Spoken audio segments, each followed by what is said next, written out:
All right, I would like to call this meeting of the Jefferson Elementary School Board Governing Board to order at 7:02. Ms. Covray, may I get roll call, please? Aaron Rashba, Here. Andrea Jordan. Here. Shaquille Ali. Here. Eileen Policarpio. Here. Anthony Sujisaka. Here. Thank you very much. All right, and we are lucky today that we have the students of Marjorie H. Tobias Elementary to do the pledge. So if you all, or however you all are coordinated, come up to the podium and then say the pledge.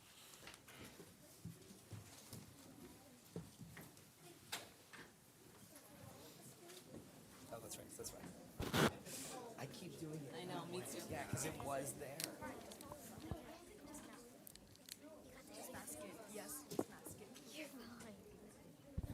So when you're ready, do it just like you do in school. I pledge allegiance to the flag of the United States of America and to the republic for which it stands, one nation under God, indivisible, with liberty and justice for all.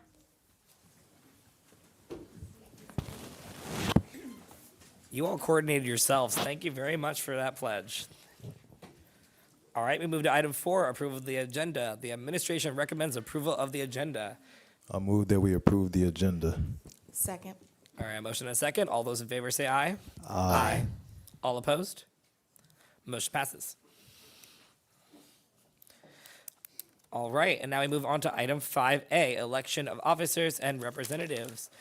The board each year is required under Education Codes 35022 and 35143 to elect a president and a clerk. By board bylaw 9100 also specifies that a vice president shall be elected.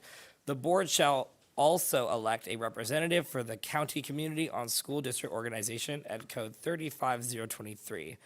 All right, and our first one will be president. And I'm going to ask for any nominations for president. I have a nomination.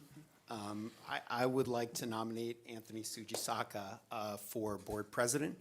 I think that Anthony has led us deftly this year, and he, with humor as well. I think that we have seen him grow in his leadership, and I think we would be well served to see that continue a second year. I second that nomination. And I accept that nomination. Okay. I'd like to nominate Andrea Jordan for president. So there was a kind of a call to order. There was a motion and a second, so there needs to be a vote on that, unless you want to have a deliberation and a conversation. So there's now a second motion, but we need to vote on the first motion and second. Okay. So are we going to have a chance for more than one person to be nominated for an office under that structure? You could vote, you could have a discussion first and then vote. There is a motion and a second on the table, though, so that would need to either not pass, or you could have rescind the second and have a conversation, deliberate a little bit before you move on to that. All right, so shall we go on to a vote then, since that second is still on the table?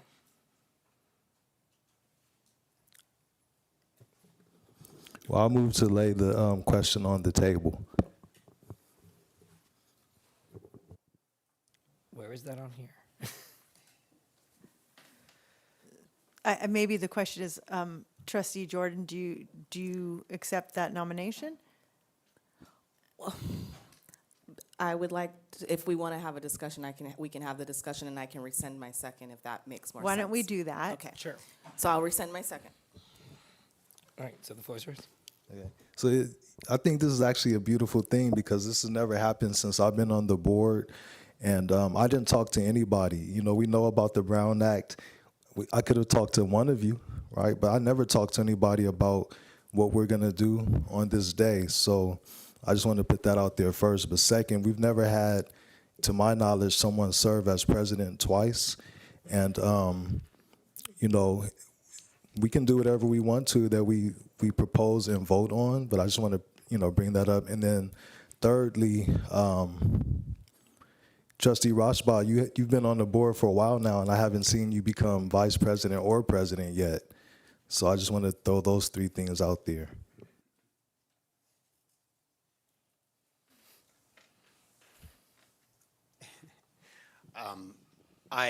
I want to say that I believe that any of us would be an excellent president, and certainly you, Trustee Jordan, having served in the role before, would do a great job as president. But I stand by what I said earlier. I do think that there is some value in repeat leadership, that it builds over time, and yeah, that's what I have to say at this point.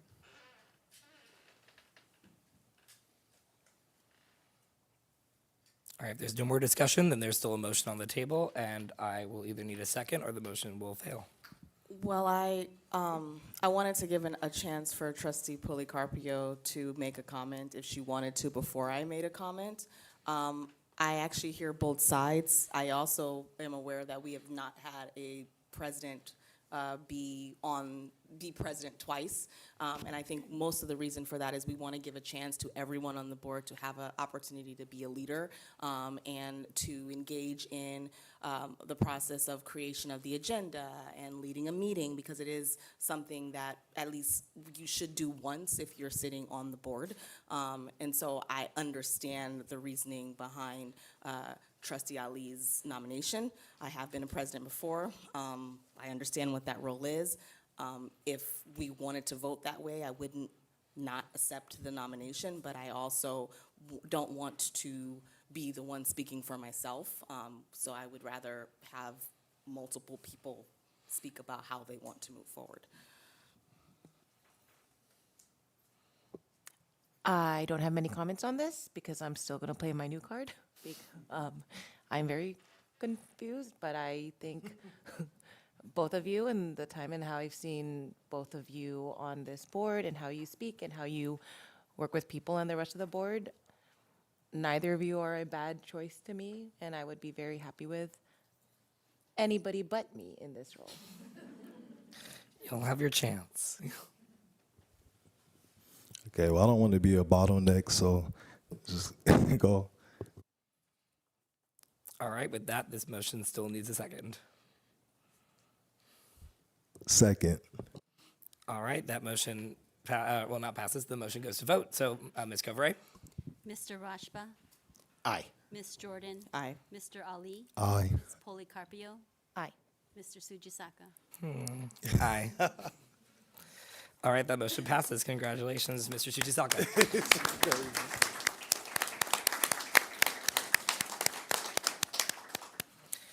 Remember, Mr. Sujisaka, we're handing over the gavel after we do 6A. All right, so now we move on to the role of vice president. So remember, I will need a motion and a second. I like Just to for- nominate Trustee Rashba. I second. I was going to actually just say, since last time there was wanting to be discussion, maybe have a discussion first before doing motions and seconds, but you can also hold that motion and second That's if you true. want to. Does anyone have any comments to make on this item before we move to second? I would accept that nomination and appreciate it. All right, any other comments? All right, then I second. Ms. Covray, please. Mr. Rashba, Aye. Ms. Jordan, Aye. Mr. Ali, Aye. Ms. Policarpio. Aye. Mr. Sujisaka. Aye. Motion passes. Congratulations, Vice President Rashba.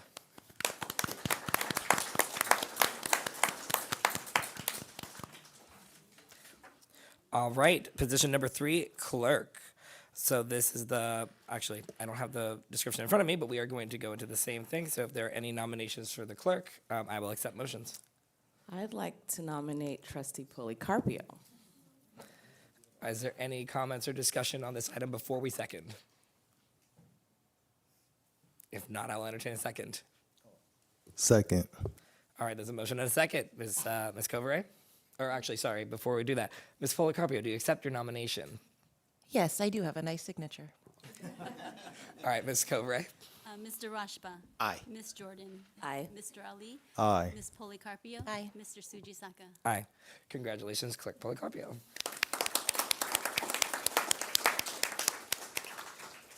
All right, and position 4, county representative on the school district organization. Are there any nominations for school district rep?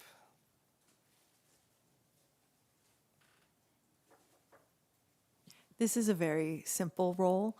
It is a one annual meeting that's once a year, and now they have absentee ballots, so you don't even need to go down to the county for this, so it's not a difficult role. You just represent the board in the county committee to nominate for the county board role. All right, with that, any nominations? All right, if not, I would like to nominate myself. Can I nominate myself, or does it have to be someone who's You nominated? probably should have someone else do it. Okay, Okay, I'd like to nominate President Sujisaka. I think she meant someone else other than the board president do it. Oh, that's true.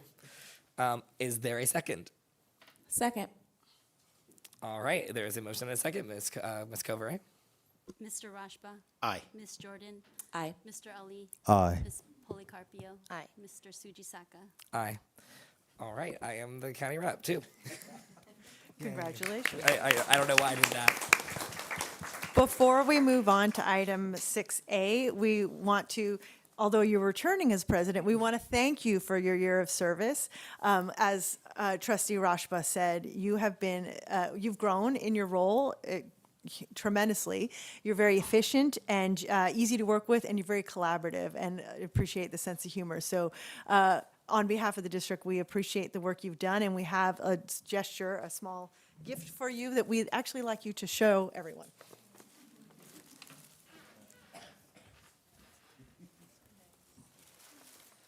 All right, apparently I have to show it to everybody, so. All right, let's see what this is. It is paper. Oh.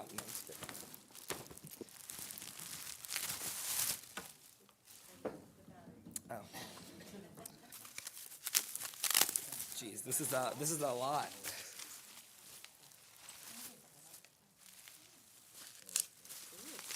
It is a Jefferson Elementary School clock.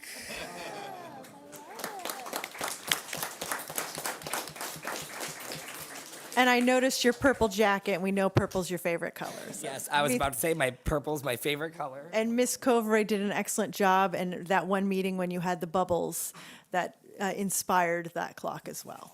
That's for the, okay, now I get it. Thank you. This is very thoughtful, so I don't know what to say, but thank you all. I'm happy to serve as the president again. And for those of you who don't know, I do like clocks. I have a clock in every single room, if not more than one. I am very bad with time. So I guess it's time to move on to the next item. Hey, you commented me on my humor, so I got to keep it going. All right, so thank you everybody very much. We are going to move on because we want to get to item 6A, Marjorie H. Tobias School Highlights Information. Mr. Brian Bethel, principal, and representatives from Marjorie H. Tobias School will present highlights for the 2025-2026 school year.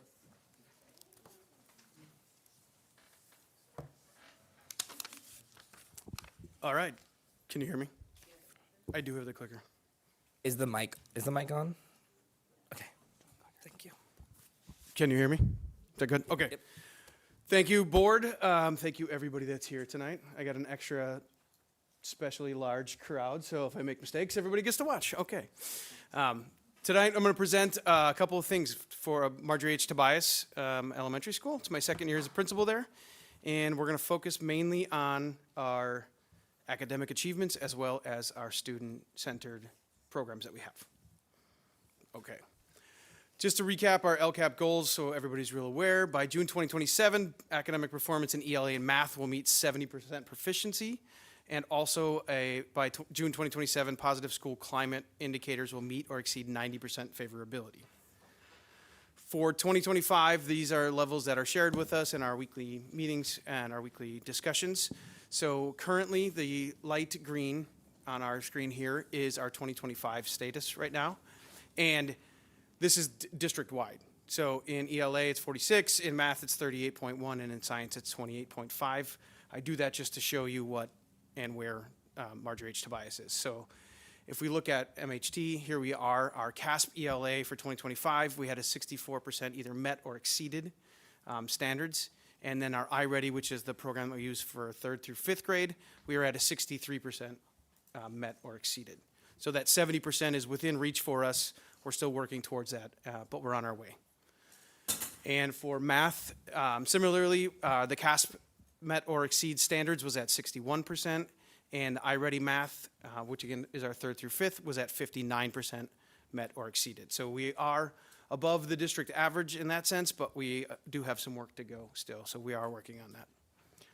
And last but not least, the belonging. So this is from the Panorama Survey that goes out 3 times a year and collects data about sense of belonging and other community feelings around the schools. And our school belonging metric here was 48%, scored a 4 or 5. So as you can see, the legend there, it's 1, 2, 3, 4, and 5. So 4 and 5 are the higher of the two. So if we included the yellow, it would be even higher. But 48% is where we are currently. And the other one I wanted to highlight was the use of technology at our schools at a 58% positivity rating. So these are ratings by our community members. So we have more work to do there as well.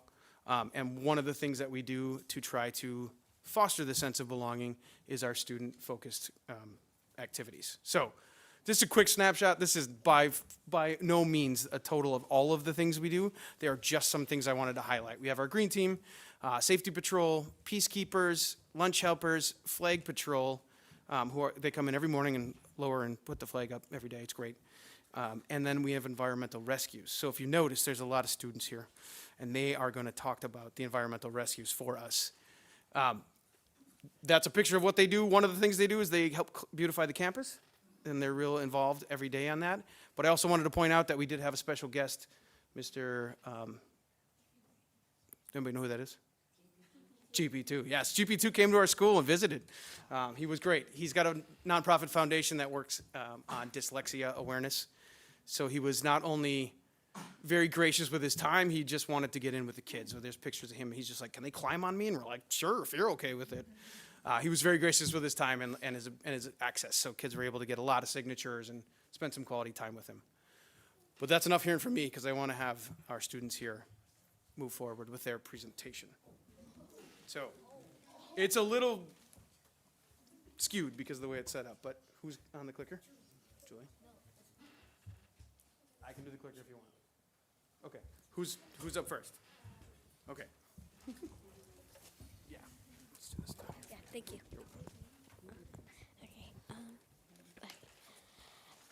Good evening, board members. Good evening, parents, teachers, and guests. We are the MHT Environmental Rescuers and are here today to present to you our BYOU campaign, or Bring Your Own Utensils. Did you know your small actions have a big impact on protecting our planet?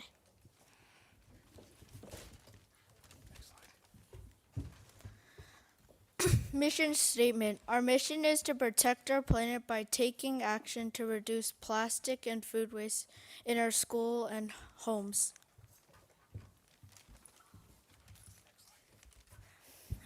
Our goal is to eliminate the use of plastic utensils in our school community. Plastic trash is becoming a huge problem for ocean animals. They can suffocate or get sick from eating plastic utensils. Scientists say that in 25 years, the trash in oceans could weigh more than all the fish. That's why it's so important for us to reduce plastic waste, starting with small actions like BYOU at our school. We want to make a positive change.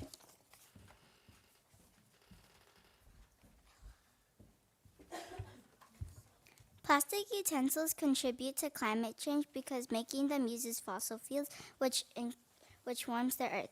Even after they break down, they turn into tiny microplastics, polluting our ocean, soil, and the air we breathe. This pollution affects animals, our environment, and our community.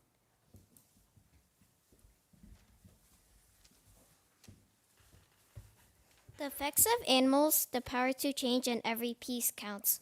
So why let plastic harm ocean life when you could bring a reusable utensil from home?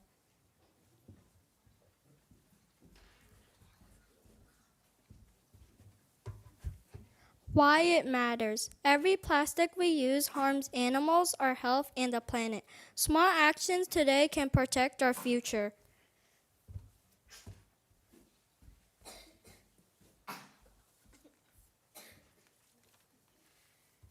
Imagine your lunchroom where fewer plastic utensils are thrown away every day.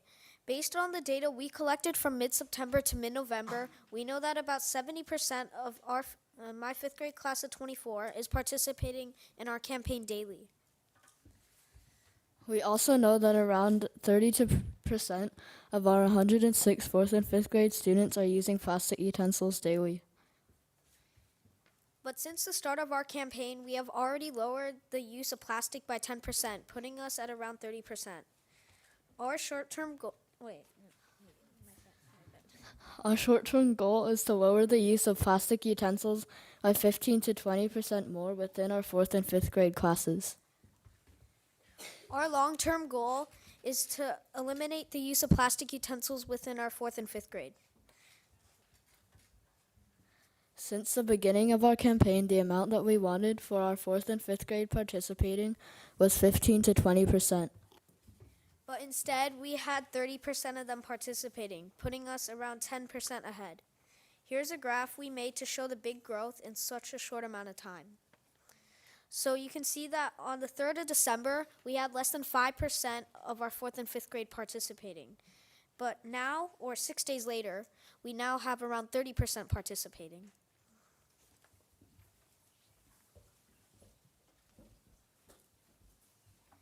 Support our cause. How and why we are raising money. Our goal is to lessen the use of sporks in our lunchroom and to expand BYOU to more people. We hope to reduce plastic waste school-wise. Take action today. We need you to bring your own utensils and reduce plastic waste to protect animals. You can make a difference. Your simple habit proves the power of your choice to impact the environment and fight climate change. Let's take action today. We need you. Our small actions, when we do them together, make a big impact in protecting our planet. Let's start now. And work for a brighter future. Join us to make a positive change. You may be wondering why our ocean is more of a green color than blue. This is to show the urgency of why we need to be protecting our planet.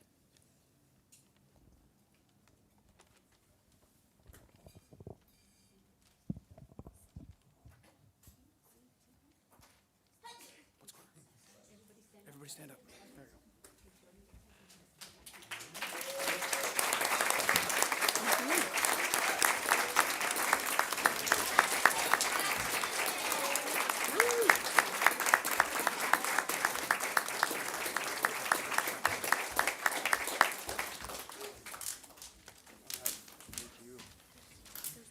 There's one more.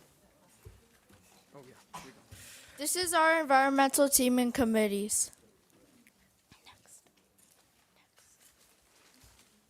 We thank Mr. Sano, our advisor. All right. Thank you, everybody. That was great. All right. I know we're going. Yeah. Excellent. Thank you so much. And you can stop the timer, please. Oh, yeah. And then, all right, so we are going Time to. to spare. Look at that. Yeah, exactly. Good job. I was going to say very right. well in time. So we are going to go to comments and questions from the board, and I will start on my left. That just made my day. I'm kind of crying over here because that was just so heartwarming.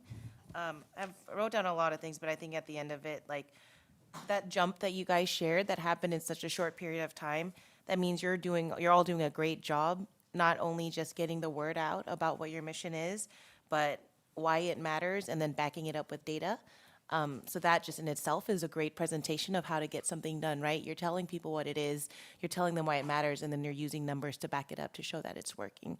And then that was extremely coordinated. There's 15 of you, and to see you guys all do it in the right order without stumbling, without stepping on each other, without running into each other.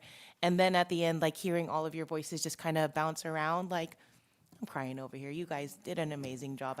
I love that so much. And I will at home tell you that when we go to lunch and we bring our food, we do bring our own utensils too. So I'm on your side. That was amazing. What I liked the most was seeing your teamwork. I know that took, yeah, you're nodding your head. I know that took a lot of working together and figuring things out together, solving problems. So you are to be commended, and your advisor. Thank you so much, Mr. Bethel, for bringing this to us. We care about the environment, and it's not your fault what's going on with the world right now and with our environment, but you are part of the solution, and I'm just really inspired tonight. Thank you. You all did such an amazing job. You spoke so well and eloquently. Your parents should be extremely proud of you. The end where you all said different things in different places, I was like, oh my God, I got a little bit of shivers. I think there's some data scientists in the crowd. There's some policy advisors in the crowd. I'm so excited for what you're going to do as you move up in grades and maybe taking this to your next school and keeping this going. And I just want to say keep up the good work. I'm excited to see how those numbers keep increasing as you continue doing what you're doing. I echo everything that my fellow board trustees have said. That was such a well-delivered, impressive presentation and initiative that you're leading at MHT. And what I love about it is that there is a place for everyone, and there's different ways that people contribute to the effort. That just the act of bringing your own utensil and the creating of the materials and all the posters and the energy, and even fundraising, which is exciting to give parents and community members a way to contribute to your efforts. So you are all leading the way to a better planet, and I thank you for that from the bottom of my heart. All my fellow board trustees spoke it so well, I don't think I can repeat that. So I'm going to echo what all of them said and just say a final congratulations. Great job on your coordination.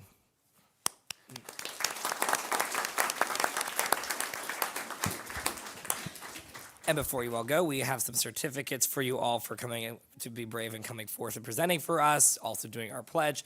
So I'll read the statement, and then we're going to go down the line and give the awards just by saying your names. So these certificates are all certificates of appreciation for our participation in the flag ceremony and the special presentation for Marjorie H. Tobias School highlights.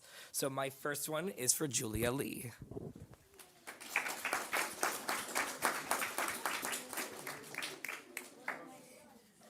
Get it. Yeah. Shake your hand, get a picture. There you go. And then my second one is for Lucas Louis Harold.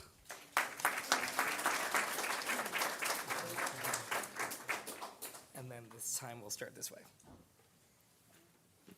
I have one for Hannah Chen.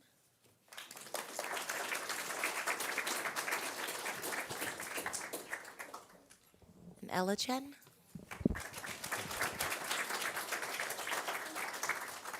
And Ellie Chen.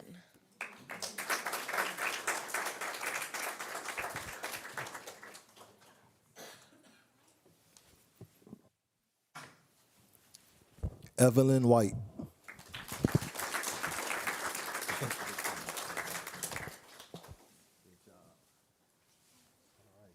Nathan Ho.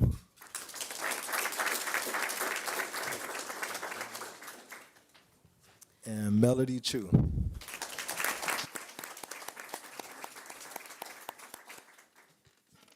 Josiah Sue.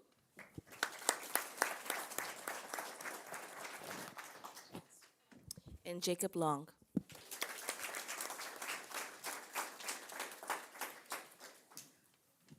Okay, I have Sophie Chi.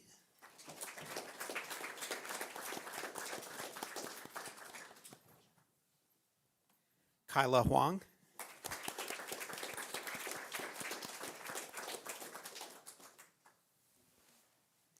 And fellow Rebels Elite cheerleading family, Ileana Tuckett.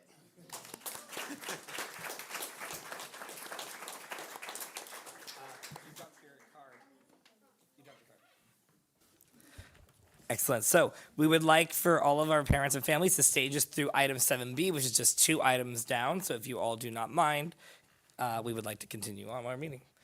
All right, so then we moved on to item 7A, board member acknowledgements and commendations, and I'll start on my right. Okay.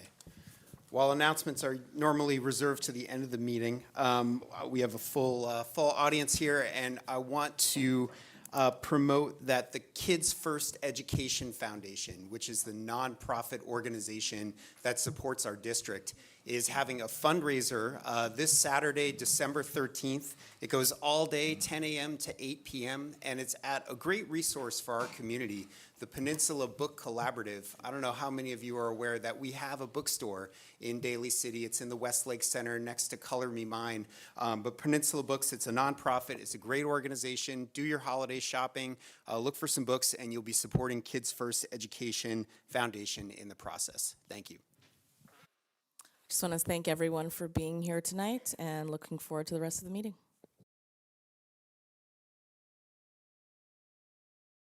I'd like to commend President Suji Saka on a great year.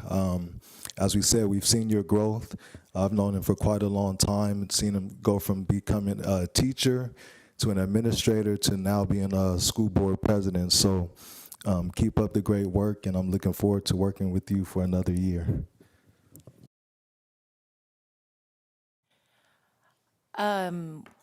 I'd like to say this has been actually, I don't know, I have anything to say. I'm just not going to say anything.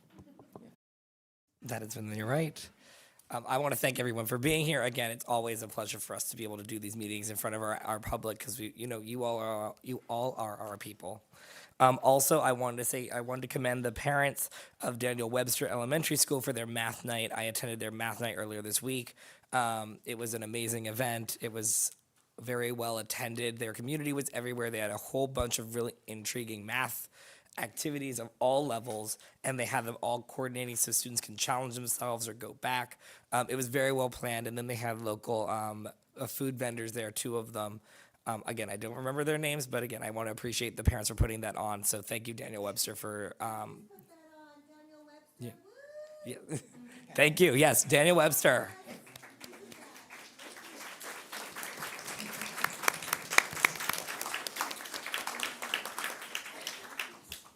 And that is all the comments I have. So now we will move on to item 7B, which is superintendent comments. Yes, I just want to thank Marjorie H. Tobias, staff, and students for your presentation tonight, especially Mr. Bethel, principal, and Ms. Harzano, who's here. She didn't stand up when she was being recognized. Where is she? She was there. She's just outside. Still trying to sneak away? She needs to be recognized. These are her students that presented as well.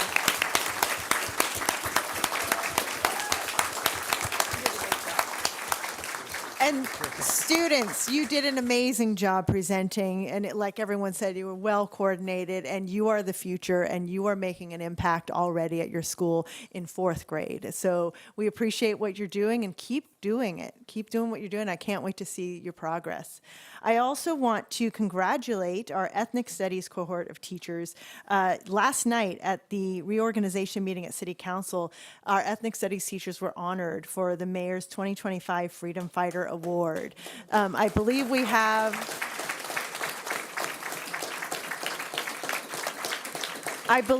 have several of our ethnic studies teachers in the audience. If you're an ethnic studies teacher, will you raise your hand or stand up? Congratulations. Unfortunately, I was unable to be there last night, but I do know that they have a plaque and that we would like to proudly present here at the district office. And I believe someone might be speaking on that during public comment tonight. But I also, this is our last meeting before the holiday, so I just want to wish everyone a safe and happy holiday. And that's it for me. And then we can also, if families need to leave, I know it's really stuffy in here too. And I know you need to get home and get a good night's sleep. So if families do need to leave, now would be the appropriate time. Again, thank you, families, for being here. Again, if you would like to stay for the rest of our meeting, you are more than welcome to. If you would like to step out now, that is also okay as well. All right, so we are going to move on to item 7C, persons wishing to address the board. Sure. Actually, do we want to take a recess to get ready? Okay. Ooh. All right, so as I said, we move on to item 7C. I'll read the statement once we get all the shifts done. Please, thank you.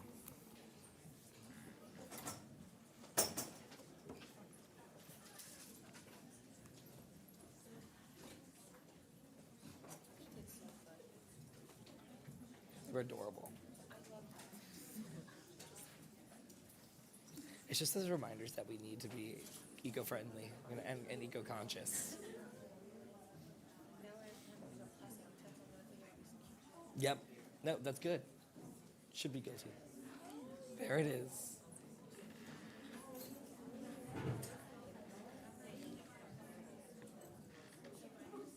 No, go for it. All right, go. He's in the bathroom, just really quick. So, he said go ahead. So I have in front of me, this was just handed to me, the award that was received last night. The Ethnic Studies teachers at Jefferson Elementary School District Mayor's Freedom Fighter Award from 2020, presented by Mayor Dr. Roderick Doss McGraw, who was mayor in this last year. So I will pass this around to the board members so they can see, and then we will display it here at the district office. So thank you for bringing that up. Again, we love being a part of a district that pioneered and really revolutionized ethnic studies. That is a very special award, so thank you for sharing that with us, and thank you to all the teachers in the audience who made that possible. All right, so we are going to move on to item 7C, persons wishing to address the board. This portion of the agenda is available for individuals to comment on or address the board on any issue that is under the board's jurisdiction and not on the agenda. The maximum time allowed for any speaker is usually 2 minutes. The maximum time allowed for any speaker is usually 2 minutes. We will display the 2-minute timer on the screen. If the timer ends, I will stop you if you go over. I will stop you if you go over. As a reminder, the board may not discuss or comment on any of the items not listed on this agenda or expressed during communications public comment. We want you to know that we will hear your comment, and we will ask our superintendent to follow up on your comments. Please make sure to leave your name and contact information with Ms. Covere so our administration knows how to reach you. And our first speaker tonight will be Valerie Nikora, teacher.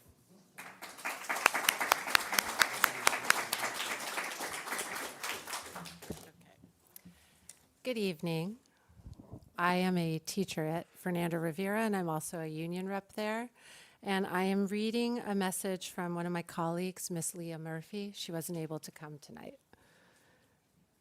My name is Leah Murphy. I teach math at Fernando Rivera, and I am in my 6th year as a public school teacher. With my master's degree, I currently earn $82,162 as my base pay. Recently, I needed to seek out a studio apartment and was priced out of almost every apartment I applied to. I was even asked for a co-signer as my income was far below expected as a working professional in the Bay Area looking to live alone. I was finally able to find a studio, but I now spend 47% of my monthly salary on rent alone. We know that teachers on average make far less than their peers with similar levels of education, but JESD pays its teachers less than other parts of the peninsula. I love the Bay Area, I love my students, and I love my job. I leave work every day feeling so lucky to be a public school teacher, but I do not know how much longer I can continue without a decent cost of living adjustment. At this salary, I can barely afford to live alone, and I cannot imagine how my coworkers supporting families and children are doing it. I turned 30 this year, and I have been considering what that means as I really transition to adulthood. Do I want a family? Will I need to help cover the costs of my aging parents? Do I have a safety net if something catastrophic happens? I do not want to have to make the choice between a comfortable future and the career I love. No one goes into teaching for the money, but I imagine I will have to leave because of it. Please give us the cost of living increase we deserve. Thank you.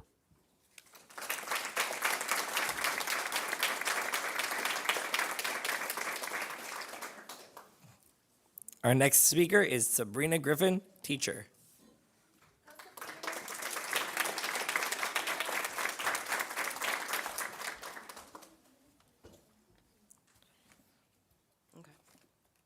My name is Sabrina Griffin, and I've taught at this district for 5 years, and I've been a parent of students here for 10 years. I'm here tonight because teacher morale at our district is at an all-time low, and the impact is already visible. We are losing talented, dedicated educators, not to other careers, but to neighboring districts where they feel respected, supported, and able to place student learning first. Over the last few years, pressure from the district office to raise state test scores to unrealistic levels have intensified. We are being asked to achieve proficiency targets that no district with our student population similar to ours has ever reached. When we ask for examples of districts like ours achieving 80% proficiency, none could be provided because they don't exist, and yet expectations keep rising.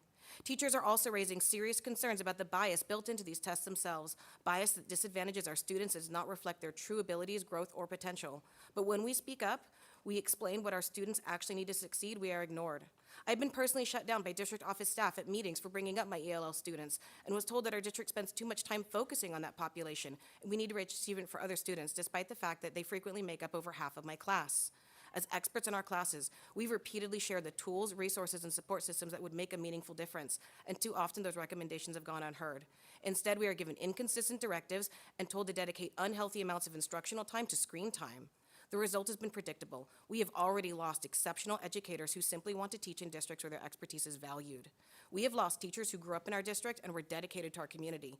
We have lost bilingual educators who could support our newcomers, and we have lost parents who no longer want their children in our schools. And unless something changes, we will lose even more. That will hurt students far more than any test score ever could. I deeply care about this district, our students, and my colleagues. I am asking you, our board, to listen, take these concerns seriously, and help rebuild a culture where teachers feel respected and supported in doing what they do best, teaching. Thank you for your time.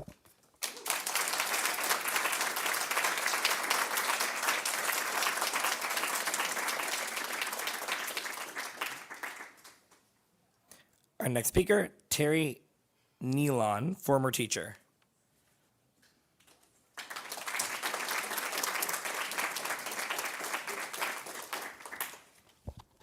Good evening. My name is Terry Nealon. For almost 30 years, from 1995 until 2024, I was proud to call JESD home. It felt like district administration and site staff and personnel were all on the same team working together for the good of our students. Teachers felt respected and were treated like professionals. I felt fortunate to work for a school district where the top administration created a welcoming and supportive environment. Unfortunately, a very noticeable change occurred around 4 years ago when a new director of curriculum was hired, Pam Scott. With this change in leadership came a very noticeable shift in the tone of the entire district curriculum leadership. An unwelcoming and hostile attitude replaced the formerly congenial relationship between district curricular administration and staff. Teachers no longer felt heard nor respected. In fact, our input and concerns were outright disregarded and dismissed. In addition, we were being bombarded with endless superfluous demands and expectations by district administrators on top of the already endless requirements of our job. After enduring the pressure for 2 years and feeling overworked, underappreciated, and demoralized, I made the very difficult decision to resign from the district. Ultimately, I am here this evening in solidarity and support for my former colleagues. Perhaps moving forward, it might be considered that district administrators need more oversight from this board. It also might be suggested that they could benefit from more training on improving their communication and leadership style to possibly restore the respect and trust that has been lost. I want to add that when I left the district, I wasn't quite done with teaching. Consequently, I'm now teaching in a neighboring district where I feel valued and respected. Thank you for your time and consideration.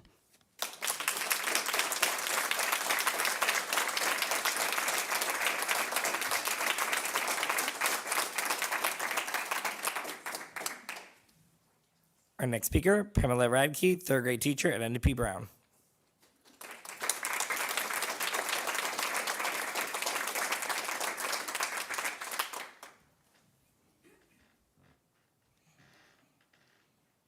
Thank you. Pamela Radke, third grade teacher, MP Brown. Thank you for listening to my comments. Most of my comments have already been addressed by other speakers, so I'll just add a few. The cost of living definitely has not kept pace. There's only so much we can do, but there are a lot of testing companies and textbook companies that make a great deal of money off of school districts. This district has a wealth of veteran teachers. We know what works. We know how to teach. We have new teachers that coming in that bring the greatest and best new practices, and together I would like to see a little bit more bottom up instead of top down, and I think that will create a lot of success for our students and improve morale in the district.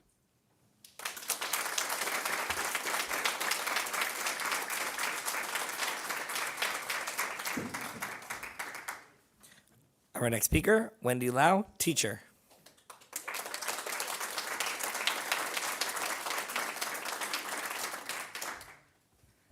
Hi, good evening, board members and community. My name is Wendy Lau, and I'm a 4th and 5th grade teacher in my 9th year in this district. I want to talk about why a raise is necessary for teachers right now. For 7 years, I commuted from Oakland to Daly City, often 1 to 2 hours each way across the Bay Bridge. And the toll it took on me had me seriously reconsidering whether I could stay in this district at all. Getting into the below market rate staff housing is the reason I've been able to continue. It bought me a few more years. But residents can only stay for 5 to 7 years, and once I no longer qualify, I'll have to reconsider everything again because I still can't afford to live in this community.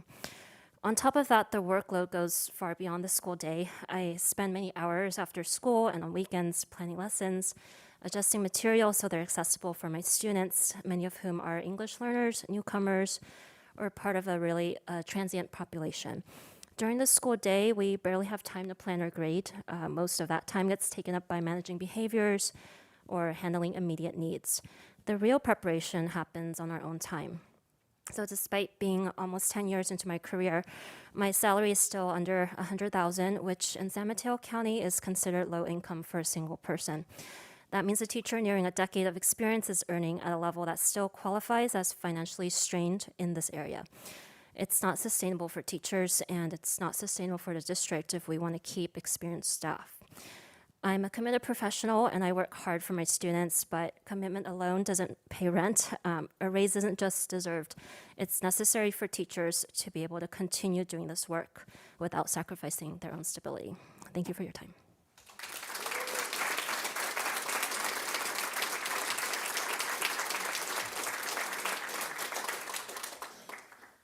Our next speaker, Adam Hawkins, teacher / president of AFT 3267.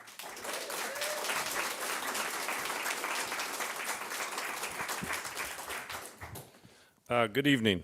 I'm here tonight on behalf of our educators of Local 3267 to share what is truly happening in our schools and why our working conditions must change if we want our students to learn and our district to succeed. First and most urgently, we have a student behavior and safety crisis. Teachers are spending more time managing disruptive or dangerous behaviors. Staff members do not feel safe, and our classrooms are losing out on instruction every week. Our students deserve schools where learning, not chaos, is the norm. That requires real support and real consequences.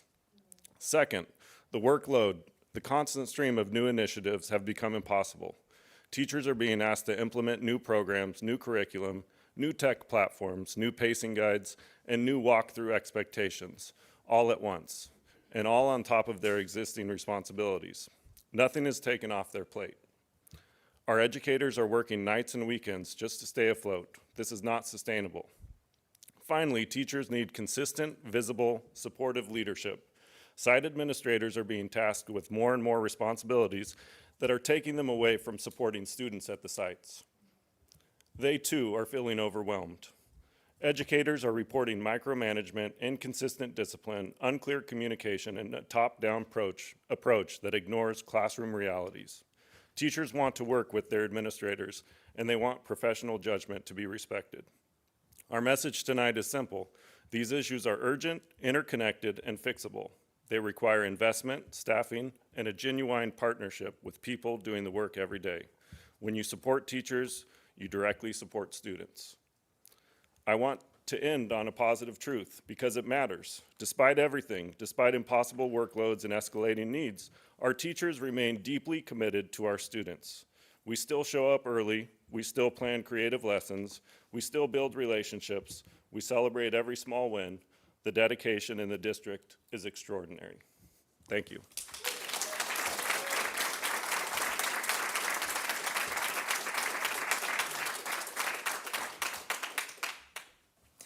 Our next speaker, Anusha Takla, teacher.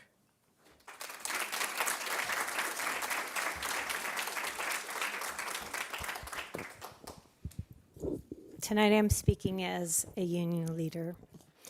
I sit at many different capacities with the district and community, when we do our collaborative committees at the negotiating table. at the team meeting with the district leadership. And for the last couple of years, we've been bringing issues to all those forums on a regular basis. And we have expressed the concerns of our membership. And the result of those expressions has always been give us more details, be more specific. And so we decided to get a baseline of our membership through a job satisfaction survey, which includes teachers, speech and language pathologists, nurses, our RSP teachers, our SDC teachers, and counselors. And I did say our nurse, right? Okay, so we sent out the survey right before Thanksgiving, and therefore we only got a 64% return, which is a little bit low for us. We usually get about 2/3 of our members responding. But I wanted to point out that, as Adam and other people have said, there are some questions that I'd like to highlight. Number one, the question was, what do you enjoy most about your job as an educator? And overwhelmingly, people said the students, kiddos, growth of the students, the aha moments, collaborating with colleagues, having a direct impact on the lives of students, my coworkers. Those were the resounding responses. How manageable is your current workload? Your teaching hours grading, and meetings. 54% of the people who responded said somewhat to very unmanageable. There was a 17% group that were neutral, and 28% said somewhat to very manageable. So 30% felt like it was right. When we asked them to follow up Anyone with... want to? Excuse me? Sorry, your time is up, unfortunately. Already? 2 minutes. Okay. 61% of respondents said that they were dissatisfied with their job. I'll let Zoe continue.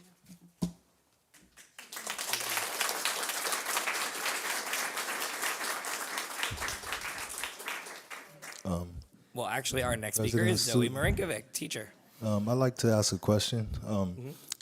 Are they able to see the timer? I can see it. And I didn't hear any, alarm or anything, so just to be double sure. Thank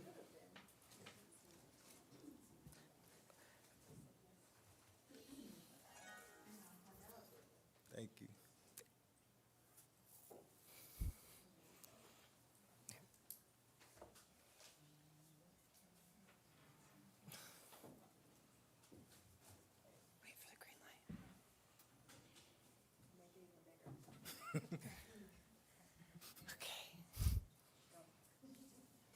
Hi, I'm Zoe Marinkovic. I'm a 5th grade teacher at George Washington Elementary School, and I'm also a member of our negotiations team and the site union rep at GW. And I'm going to finish reading some of the comments that teachers left on the survey that Anushka addressed.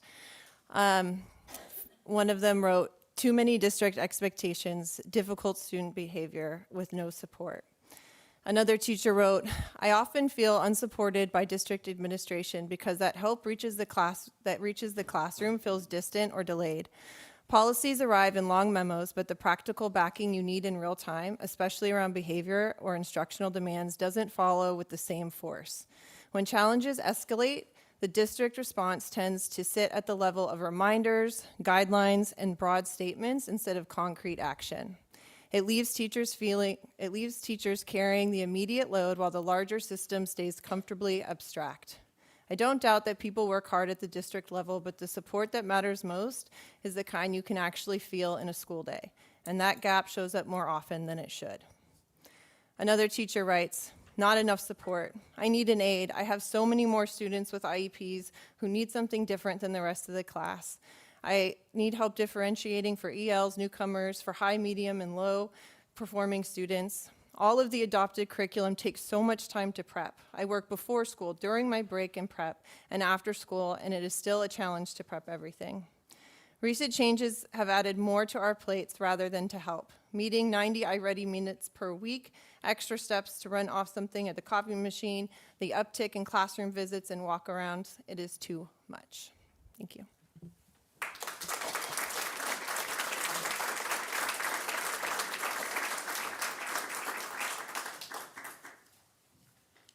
All right, our next speaker is Happy Bell. I can't read this. I think this is Duguay, SDC teacher.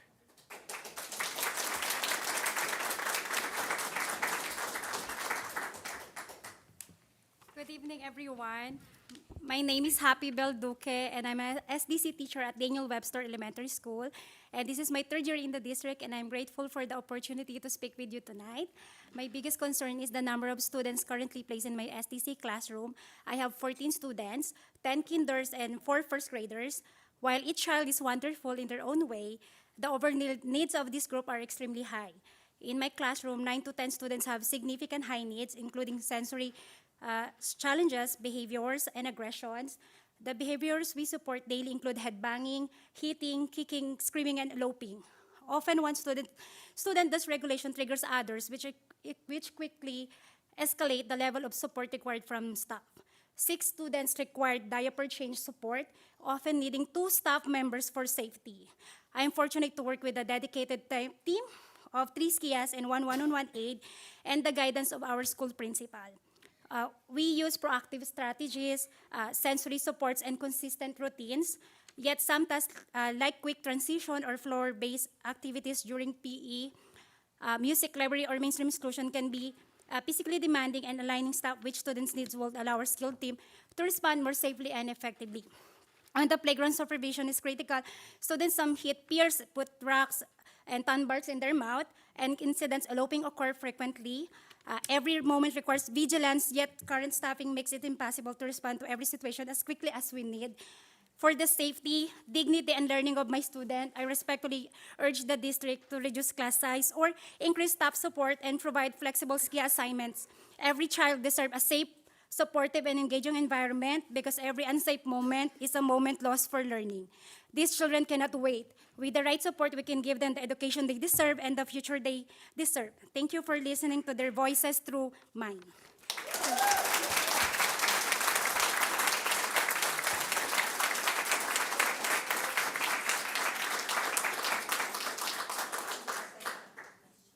Our next speaker is Annie Ali, SDC teacher.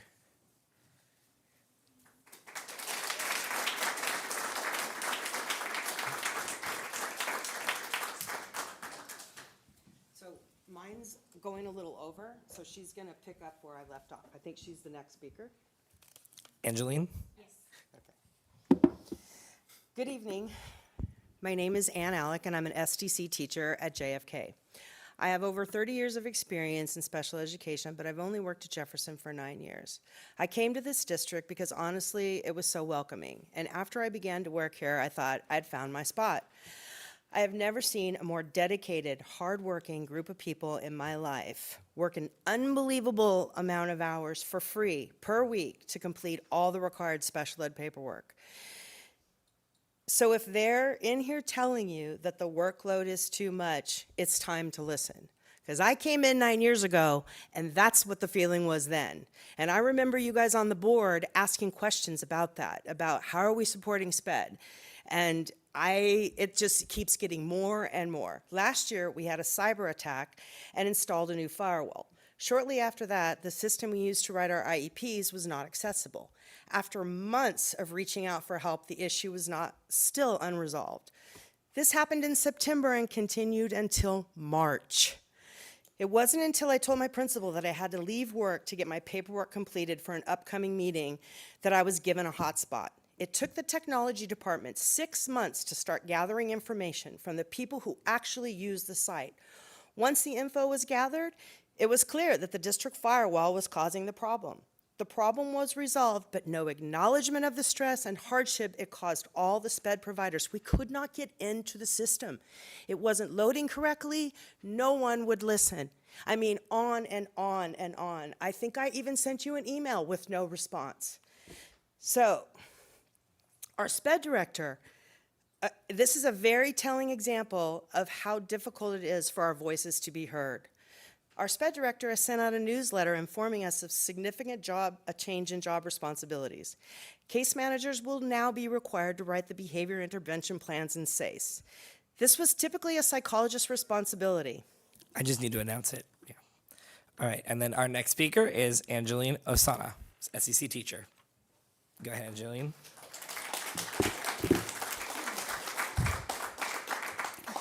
Good evening, everyone. My name is Angelina Osana Cinco, AFD co-treasurer and SDC teacher for 8 years in this district. Continuation for Alec, I realized that psychologists have been carrying a huge workload. Things can be done to shift some of those responsibilities, but handing off a responsibility as critical as a behavior intervention plan from someone who is trained to do it to someone who is not trained to do it without a strategic and purposeful implementation plan is reckless. We need to build the capacity before we can require case managers to take on this responsibility. One of our key words in our mission statement is safe. This is not safe for students and teachers. As a result of this decision, our most experienced BCBA has resigned. What are we supposed to do now? BCBAs are not easy to come by, and a very qualified one is even harder to find. Send a message out about the team approach. Together, everyone achieves more. Do we really believe this? If so, then we need to walk the walk. One of the biggest complaints is not what we choose to implement, but how we choose to do it. This change must start now. I also have my own message for 50 seconds. So for the past 2 years, I was placed on temporary disability due to injuries from managing severe behaviors and ensuring student safety. Despite that, my caseload increased to 14 students this year. I love my job in this district, but these expectations are not sustainable. Across the district, SDC classes are not evenly distributed, causing burnout and making it difficult to provide safe, meaningful instruction. And our behavior support is not enough. Teachers are even told to give candy when child asks, but that's not real intervention. Our students need replacement behaviors, regulation skills, and evidence-based strategies, not quick fixes. We need smaller, balanced classes, real behavior intervention support, and a system that protects both student learning and staff safety. Thank you for listening. Thank you.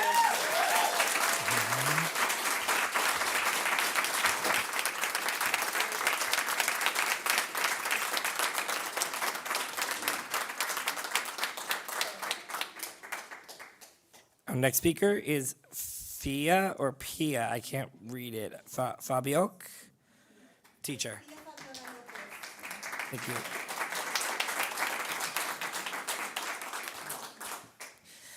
Okay, well, I came last time, and there wasn't anybody else here. There was only Zoe and Adam, and I got really nervous, and I didn't get to say what I wanted to say. And so what I want to say is that I'm nervous again and forgetting what I want to say again. Okay, I get nervous public speaking, y'all.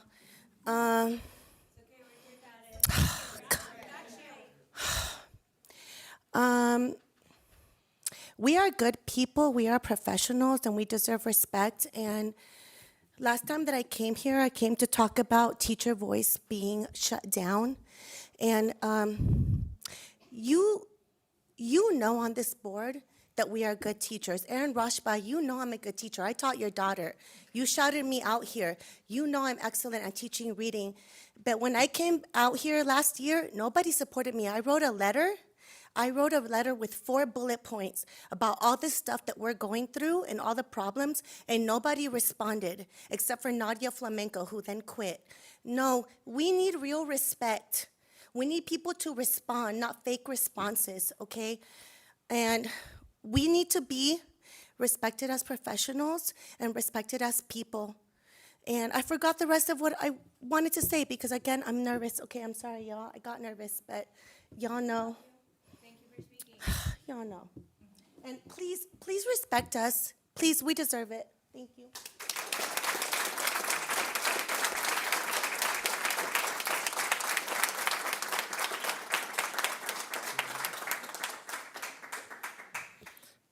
All right, Ms. Coveray, are there any more speaker cards? There are none.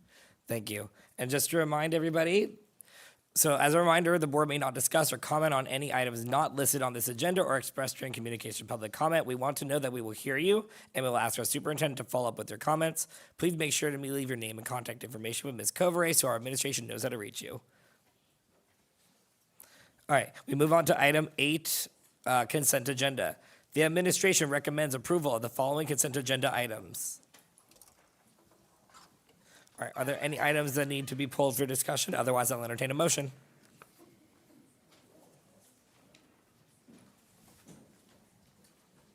I'll move to approve the consent agenda. Second. This is a roll call vote. Ms. Covere, please. Mr. Rashba. Aye. Ms. Jordan. Aye. Mr. Ali. Aye. Ms. Policarpio. Aye. Mr. Sujisaka. Aye. Motion passes unanimously. Thank you. All right, and we move on to item 9, reorganization of district board subcommittees. The board will consider the composition of the existing subcommittees to appoint 1 to 2 board members as representatives to the district/board subcommittees. Our first one that we are going to, so what we will do this time is how do you want to do this one? I'll actually It could defer really this one just to be a you. discussion, who's interested, I'll kind of keep track, and then at the end, I will recap, and then we can have a motion in a second for the full. So if there's maybe someone who says that they're interested in one, it's more just showing whose interest as opposed to necessarily nominating each other, and then we do a motion and second for who would be on each committee. So I guess for first one, if I may, so I would like to show interest for the JESD Housing Board. I think it is, as much as I would like to give someone, and if someone wants an opportunity, of course, I would like to allow that. Consistency, I think, is a really big thing for them. It's knowing what issues have happened. And with the discontinuation of one, it was difficult to get back into it. So it might be, unless someone else has a strong interest, which I will defer to the board.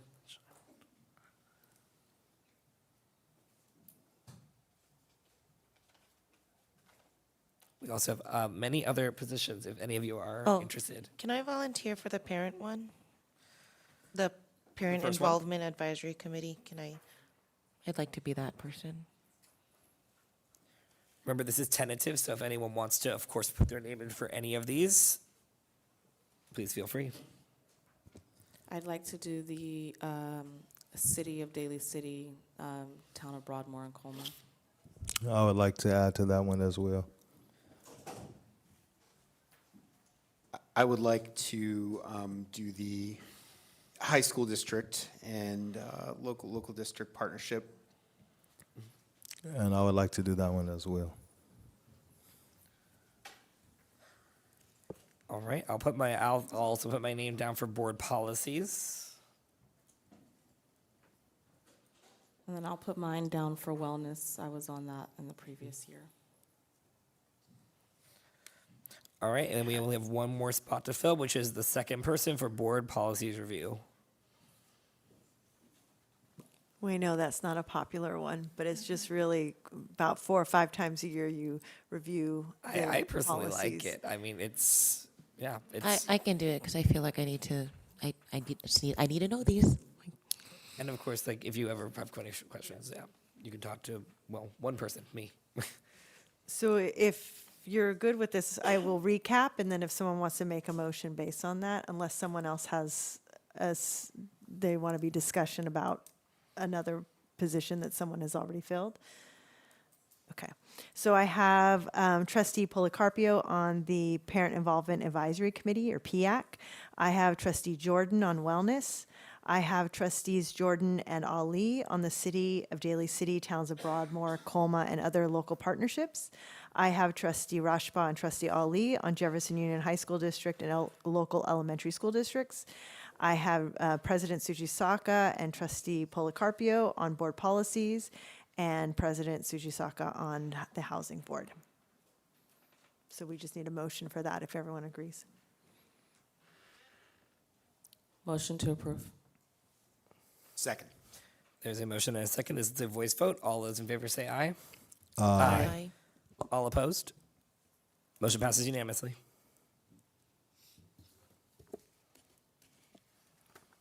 All right. Item 9B, Superintendent Advisory Committee. The superintendent requests that board members indicate willingness and interest to serve on as advisors from time to time to the superintendent on issues relating to the areas below. These advisory committees serve as advisory alone, and any matter requiring board action or direction will be brought to the full board. This will go on the same as the last one. So we have 2 positions on the budget and facilities, and we have 2 on educational services. And if I may, we are kind of in the middle of a process with the Budget and Facilities Advisory Committee. So I would like to recommend that we have Trustee Rashba, or Vice President Rashba, and Trustee Ali continue on it just for continuity, but it is up to the board. I mean, I concur with that. Does anyone else have any discussion on that one? I would just like to express a desire to stay on the committee. Well, if you're going to say it that way. I would like to express interest in educational services.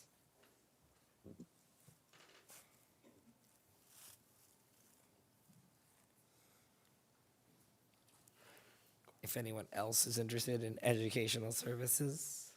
And can you tell me more about it? This one is really just when there is maybe a big curriculum initiative coming up and we're going to do a presentation, then Ms. Scott would contact the 2 of you or whoever is on that committee to kind of go over it initially ahead of time. There's really not a regular meeting. It's just really an advisory when we need to.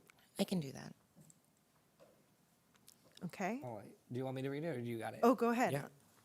So, I mean, this is quick, easy. So, all right. So for the 2 we have to maintain Vice President Rashba and Trustee Ali. And then for educational services, we have myself and Trustee Policarpio. Is there any more discussion? Otherwise, I'll entertain a motion.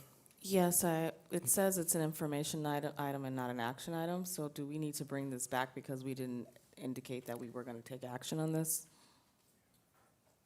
That's an excellent point. It's really you're just telling me, so we don't even need to take action. It's just for me. Okay, so then the board recommends that direction then. Excellent, thank you very much. All right, and we move on to item 10A, fiscal year 2025-26 first year interim budget review. Ms. Josie Peterson, Assistant Superintendent of Business Services, will present the 2025-2026 first interim financial report for the period ending on October 31st, 2025.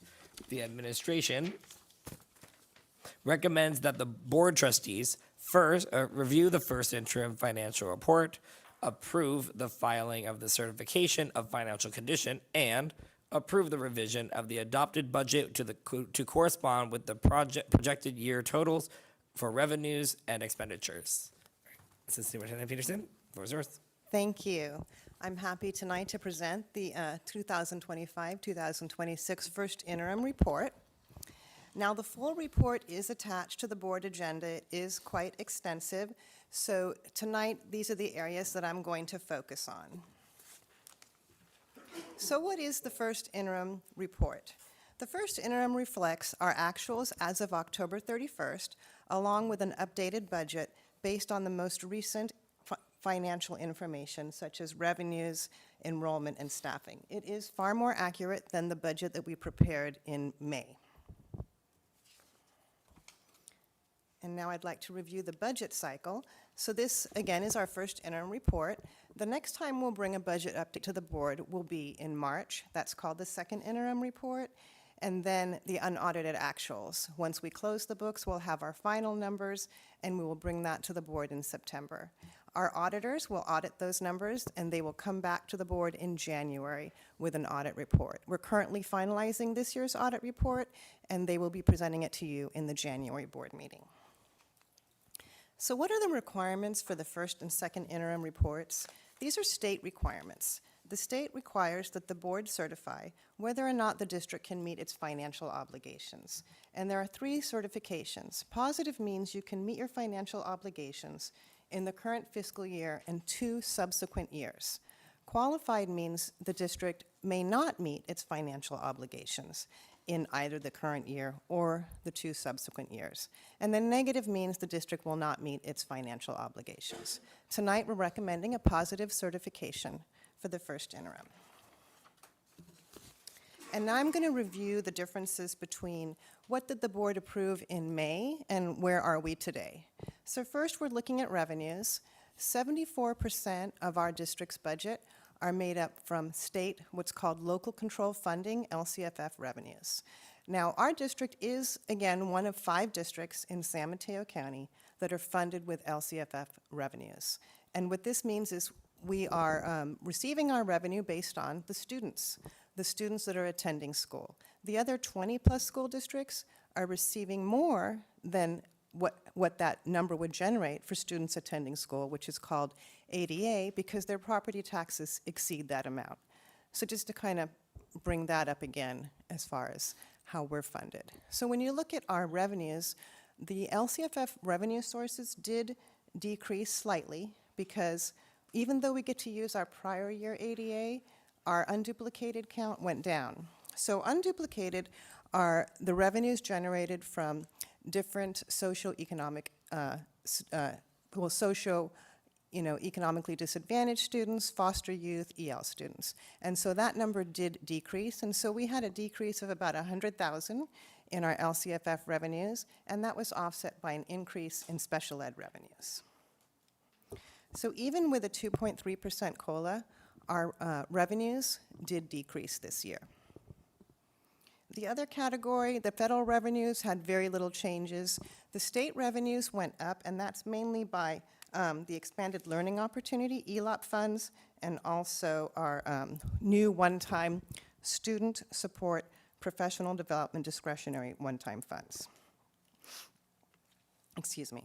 One of the things I'd really like to highlight is our Student Services Department applied for and received the Learning Communities for School Success Grant, and I'm having a hard time. Some water, yes. It was really stuffy in here earlier. Yeah, take care of yourself first. Yes, thank you.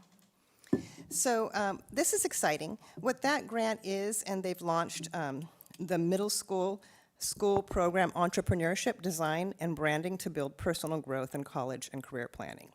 This was added to our budget at first interim. I'll just put it down here. That way I don't spill. Okay, now I want to look at the expenditures, and this is a summary of our expenditures. And again, the changes from our adopted budget in May until first interim now. So the big differences in expenditures is from when you look at, first of all, when you look at expenditures, our employee costs are 73% of our budget. The big differences we had in expenditures were, again, ELOP under services and operations was $1.5 million increase. And also special education, the needs of our students have increased, and so our special education costs have also increased. This expenditure also, I want to mention, includes our actual salaries and benefits. That includes salaries, step and column, pension costs, and our health and welfare costs. Our health and welfare costs did increase. The premiums went up about 7% this year. Other items that were added to the budget were carryover funds. When funds go unspent, they're added into the next period. So another area to review is contributions. From our LCFF funds, we also have 2 required contributions that we're required to make. And one of those is a contribution to special education. Special education is severely underfunded in California. We do not receive enough revenues to cover the needs of our students. So the first contribution to special education, you look at the revenues, and our special education revenues were $12.6 million in our adopted budget, and they went up by $500,000 to $13.1 million. So the contribution went up by $500,000. The next contribution is a required contribution. It's called routine restricted maintenance. We're required to contribute 3% of our total expenditures to the routine restricted maintenance account. Now that account is used to fund the ongoing preventative maintenance of our facilities. It's basically the routine upkeep of our facilities.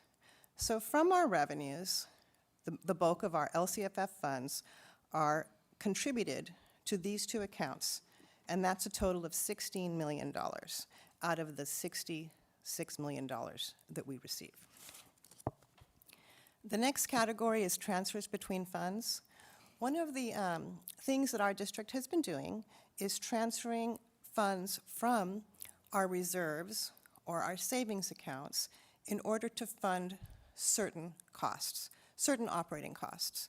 And so we have the general fund, which we've just reviewed, and then we have Fund 17.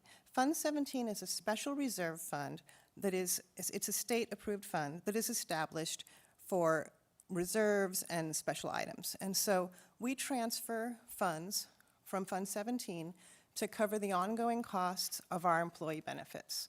And that's really the employee two-party and family health benefits. And so we cover those premium costs.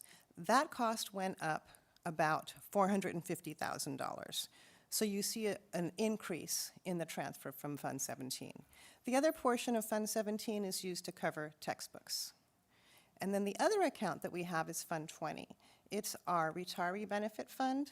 We started using that fund last year to cover the current costs of retirees, and so we transferred $400,000. So from our budget, we transferred $2.2 million from the other funds into the general fund. And you'll kind of see how that plays into our budget and how it offsets some of our deficit spending. So here's first a summary of our components of the ending fund balance. This shows you what is our balance projected as of June, 20.4 million, and then we have 11 million of that is our restricted funds, which I'll show you on the next page. And then the board did adopt some resolutions in 2022 committing some of the funds for future compensation, employee pension costs, and technology and textbooks. Our reserve for economic uncertainty is a required reserve, and it's 2.9 million. This is a summary of the restricted ending fund balances, and the colored items are the one-time funds. And so once those funds are expended, they will no longer be included in our budget. To point out here, ELOP is, very generous program. It continues from year to year. We oftentimes carry over the funds because it crosses through to the summer months. Another category is in the middle, Prop 28. All of the sites are receiving these funds, and you can see all of the enhancements to music and art at the site level. And then you'll see at the bottom, the total $10 million, $10.9 million. Here is our multi-year. I know that's a little hard to read. This is the detail of our multi-year because we are required to present a budget for 3 years. And so I'm going to go ahead to the summary. This one shows all of the revenues and all of the expense categories. And here's a summary of our multi-year.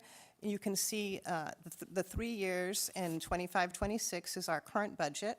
And you can see that our deficit is $9.6 million in the current year. And the deficit going forward, 9.1 and 10.6. So our deficit is growing because we are using one-time funds to fund ongoing costs. We are expending more than COLA. In 2025-26, our COLA is 2.3%. And that COLA is to cover all of our costs, our salaries, our step and column, health benefit increases, our contributions to maintenance and special education. And unfortunately, even with the 2.3% COLA, our LCFF funds decreased by $100,000 this year. So that's for this current year. You can see there's a contribution coming in from Fund 20 and Fund 17 for $2.2 million, which reduces the deficit to $7.4 million. But that is an ongoing structural deficit. The transfers in are just kind of softening it for the current year. Our ending fund balance is $20.4 million, of which $11 million are restricted funds, and then we have our reserve for economic uncertainty and the board commitments. When you move forward into the second year, our COLA is 3.02%.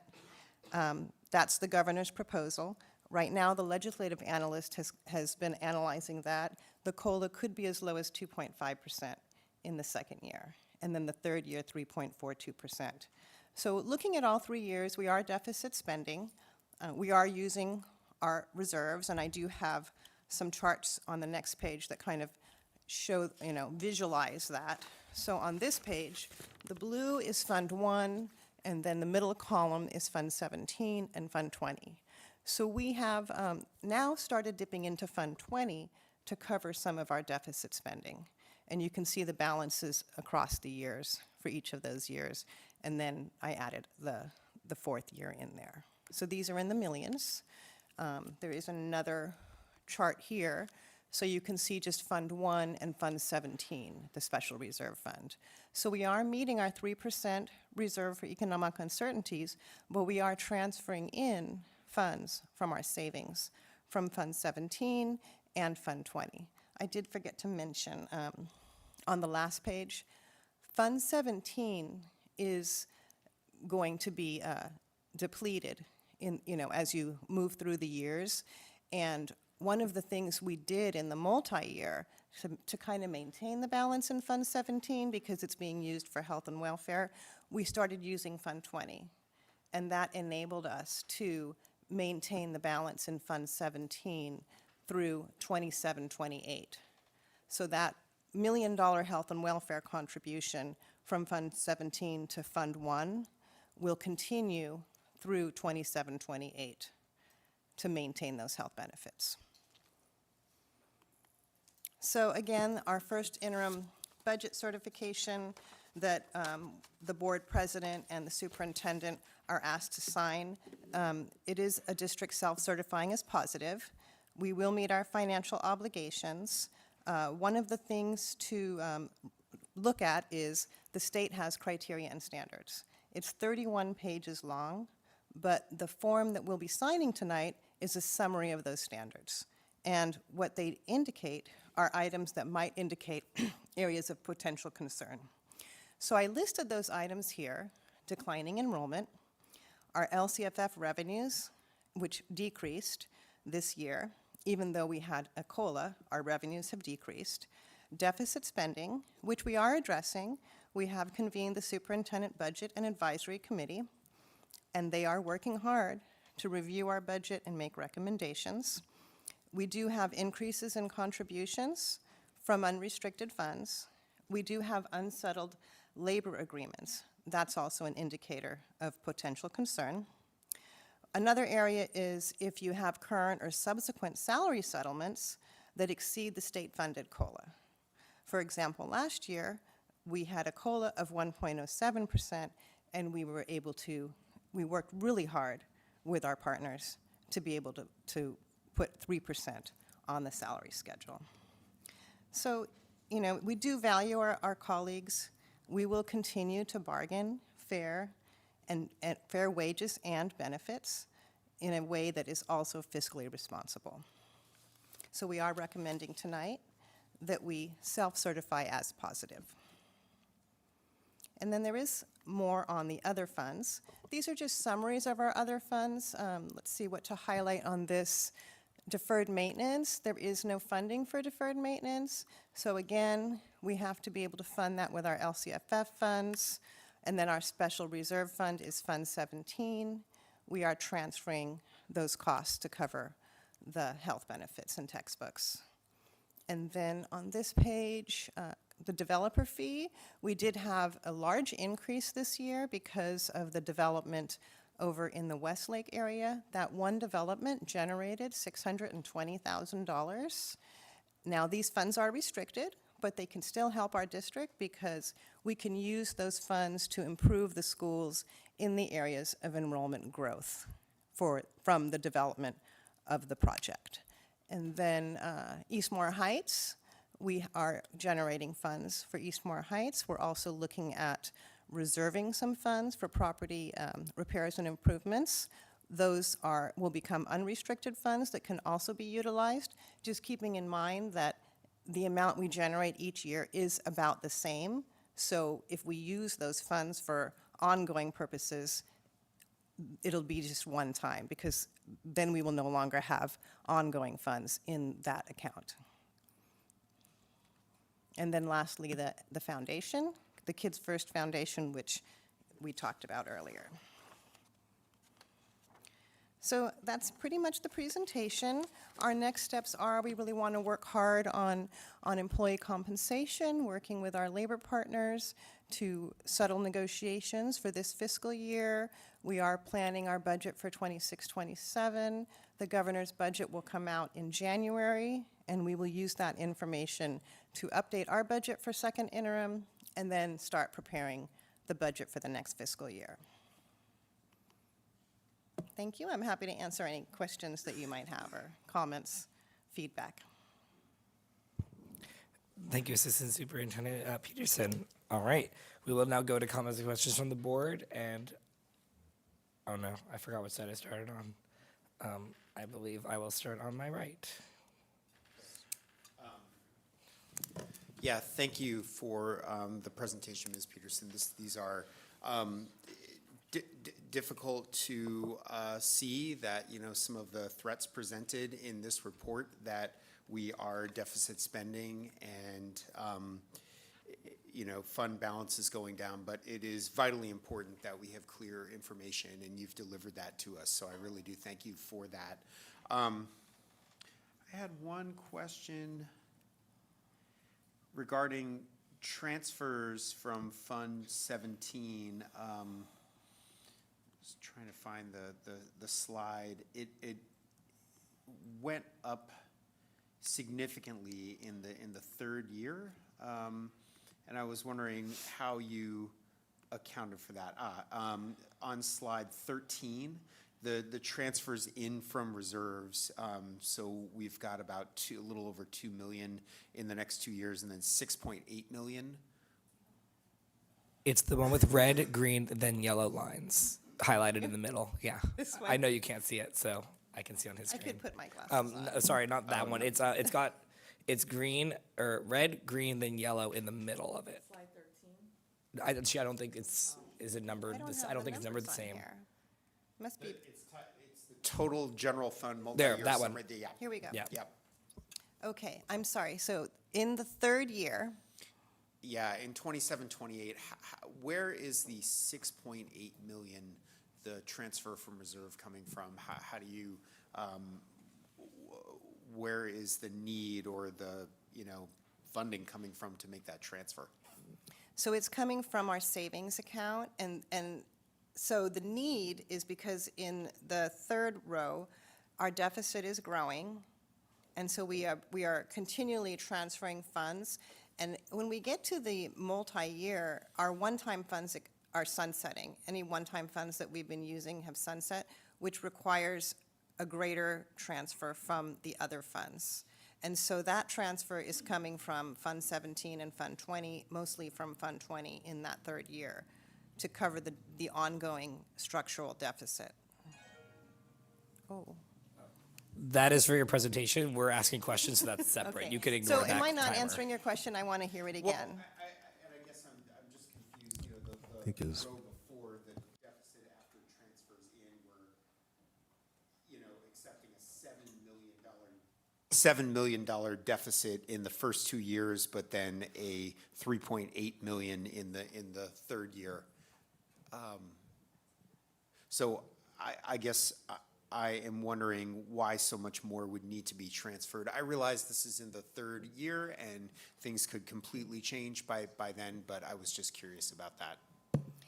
And that is because some of the funds that are one-time currently, that we've been using, for example, like the new student learning professional PD grant that's discretionary, in 25-26, we received 1.5 million.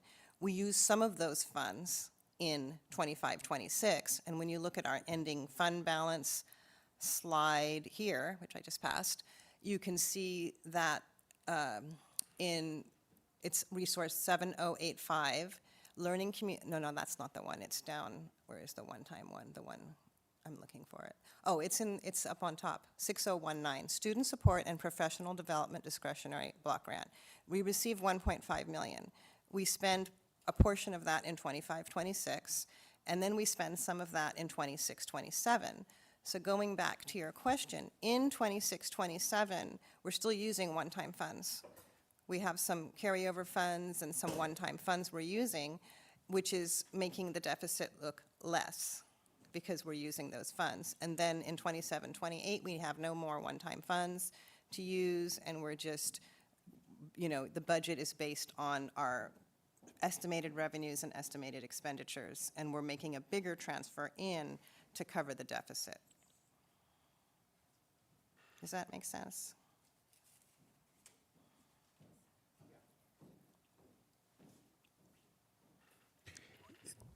Do you want to? To me, it doesn't make sense. I understand what she's saying, but I don't think it makes sense, if that helps you. But I understand, because we're, the problem is that we're having our strategic use of reserves, and it keeps increasing. I've been complaining about it over and over, that if I always see a third year out where we keep increasing our strategic use of reserves, when are we ever going to see it turn around?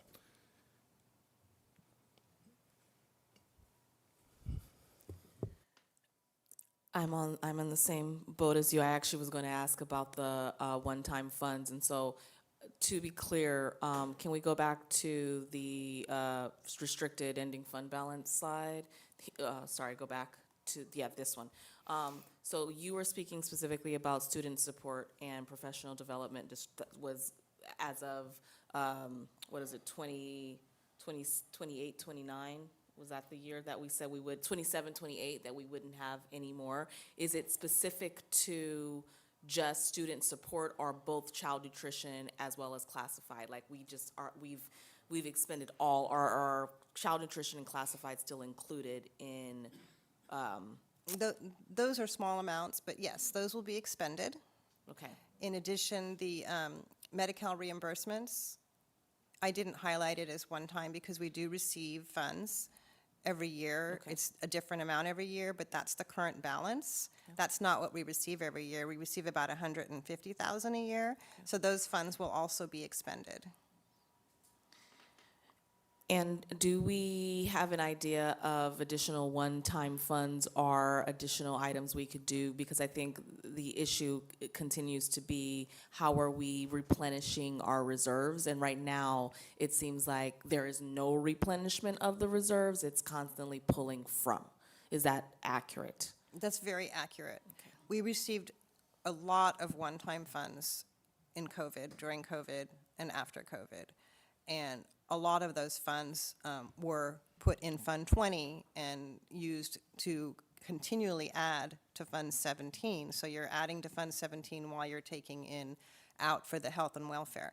The only one-time funds that we're getting this year is that new student support and professional discretionary block grant. There are no other current one-time funds in this year's budget. I don't know what the governor will propose in January, but that's what we've been doing for the last 5 years, using the one-time funds. And I didn't start off with saying thank you for the presentation, and I truly do appreciate it. I think it is a hard pill to swallow, and I feel like this year specifically, seeing, I guess, the depletion, this has been the most, I would say, third year having been the lowest. I've never seen it this way in my 5 years on the board. So it's a hard pill to swallow. I guess trying to end on a positive note. Thank you for having us positively certified for first interim for 25, 26, and I guess we'll see how this continues to evolve. Thank you for the comments. I also wanted to add, we do not have any known budget reductions in the multi-year projections right now, other than I'm going the wrong way, but in the multi-year, other than natural staffing to enrollment, those types of reductions. We don't have any large known budget reductions, and it's 3 years. If you make budget reductions in 26, 27, let's say it's $500,000, it counts earlier, it's $1 million in the third year. So on the positive side, we have a lot of work to do. We're working with our labor partners. We're working with the superintendent's budget and, facilities advisory committee. We have time, we have enough reserves, and we'll see how the year, how the year goes and what we can do in 26, 27 to make it look better.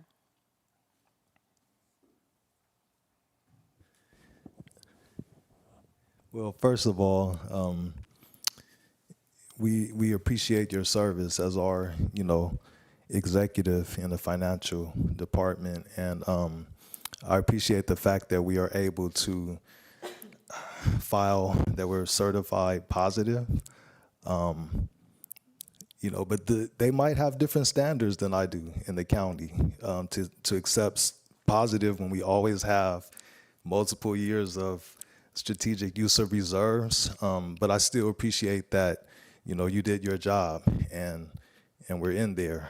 I'm disappointed though, once again, that we're just keep doing it. And it's hard for me to stay positive when I don't see it turning around, and it's our job.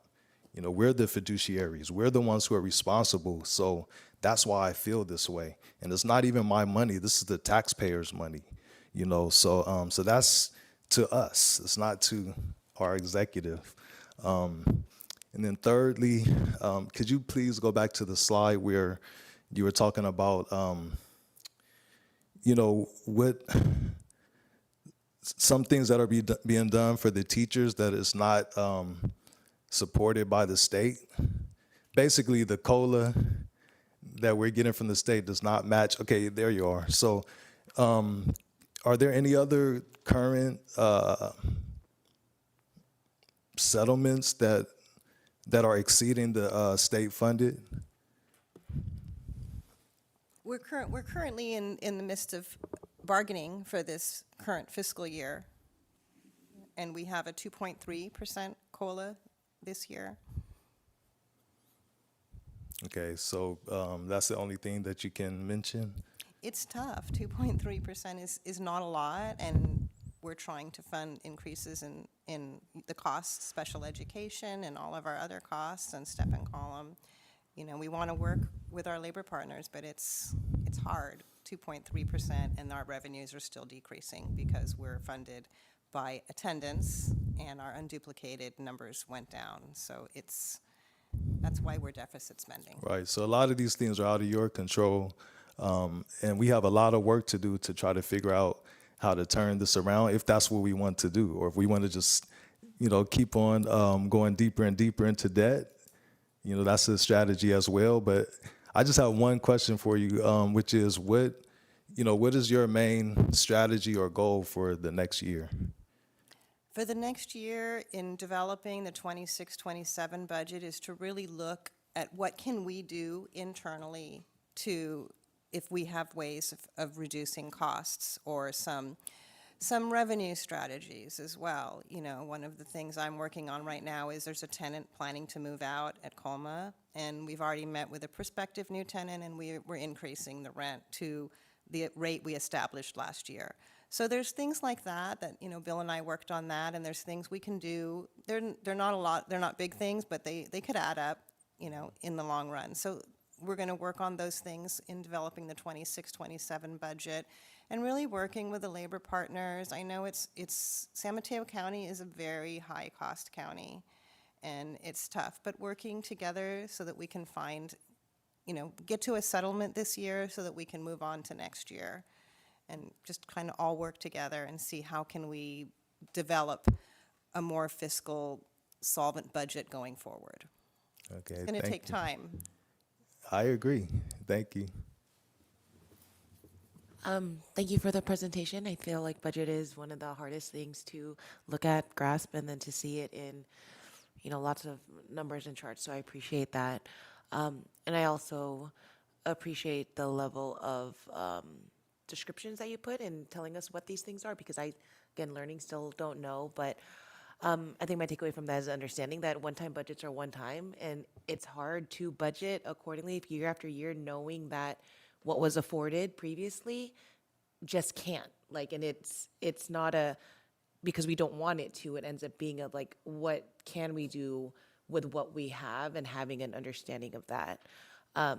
So thank you for that, because that helps me like settle myself and figure out like what are we actually looking for, and then where are we going to have to make concessions, and where are we going to have to make sacrifices. And that's the hard part, is putting a number or a priority or a something on something that isn't going to appease everyone across the board, and just having to come to that. So yeah, sounds like you said, a lot of work, a lot of hard and potentially terrifying work, but work to be done.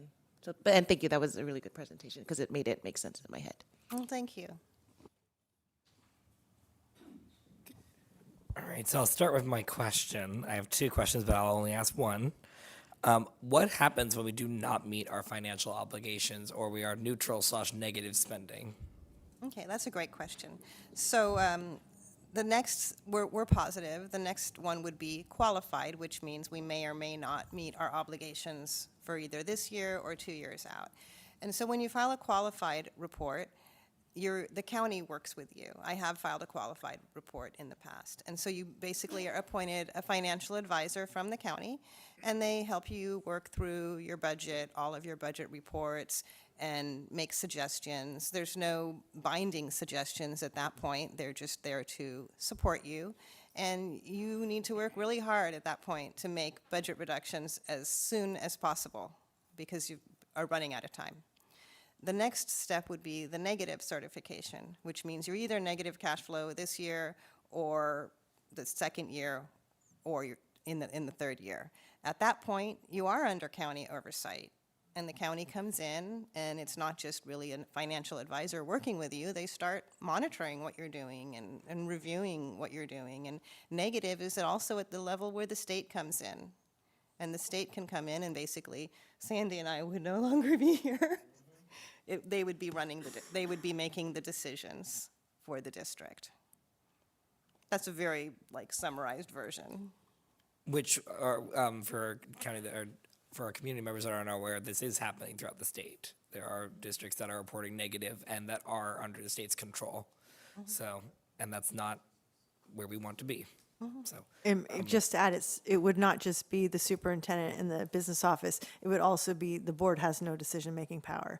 That means even, the unions, no one has any control. The state has control if we are negative. So we don't want to get to that point if we want to have a voice in this matter. thank you. All right, yep. Any other questions? Just make sure. Okay, one. I think all of us. Okay. So you said that, highlighted that we are one of 5 districts in San Mateo County that are LCFF funded. I know that there are others. Our high school district is locally funded, and I know that there are other districts that are kind of teetering between the two.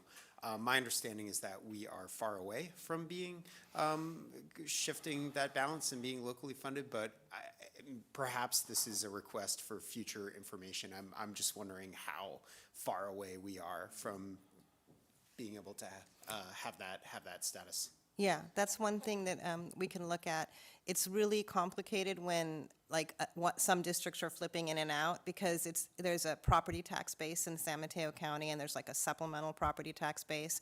And so it's within those property tax calculations, coupled with how low does our ADA go to reach this tipping point. But it's a great question, and the county at some point was trying to do future calculations for districts, and they haven't done that recently, but I can ask and see if they can help us kind of do those calculations. Yeah, I'd be interested to know that, and I think that we should be making our leaders in the city of Daly City and perhaps Colma Broadmoor leadership aware of our budget situation. I'm not sure if they know, but certain decision making that they would be doing would have an impact, I would think, on our situation. If I may add too, we're living off of the enrollment numbers and unduplicated counts from last year. we just received certification and we're looking at for this year's, which are going to fund us next year. And we already know we're 200 students less. That's going to go into next year's funding. Same with our unduplicated counts. We're a lot lower than we were last year. We have a lot fewer students, immigrant families are not in the area. We have a lot fewer English learners, so that lowered our unduplicated counts. So, and a lot fewer people, because you can't afford to live in this area, qualify for the, federal low income. And so this is going to get worse with our funding because of the enrollment numbers, our declining enrollment, and our unduplicated numbers, which means even less funding from LCFF. You answered part of my question, and the second part is, I guess, in the Budget and Facilities Committee, are you guys discussing, I guess, and this is, I feel like I don't want to say it out loud, but it's the reality programs, consolidation of schools, like, I guess, I would like to know more about how the Budget and Facilities Committee is coming up with ideas on where we can make cuts, because to be clear, Trustee Ali, deficit spending is not a strategy. It should not be a strategy. I do not support that. We may have to make difficult decisions and cut programs or consolidate things that we would prefer not to do, but it's the reality of our situation, or we are in a strategy of deficit spending until we have no reserves left. Yes, that is something that the committee is working on.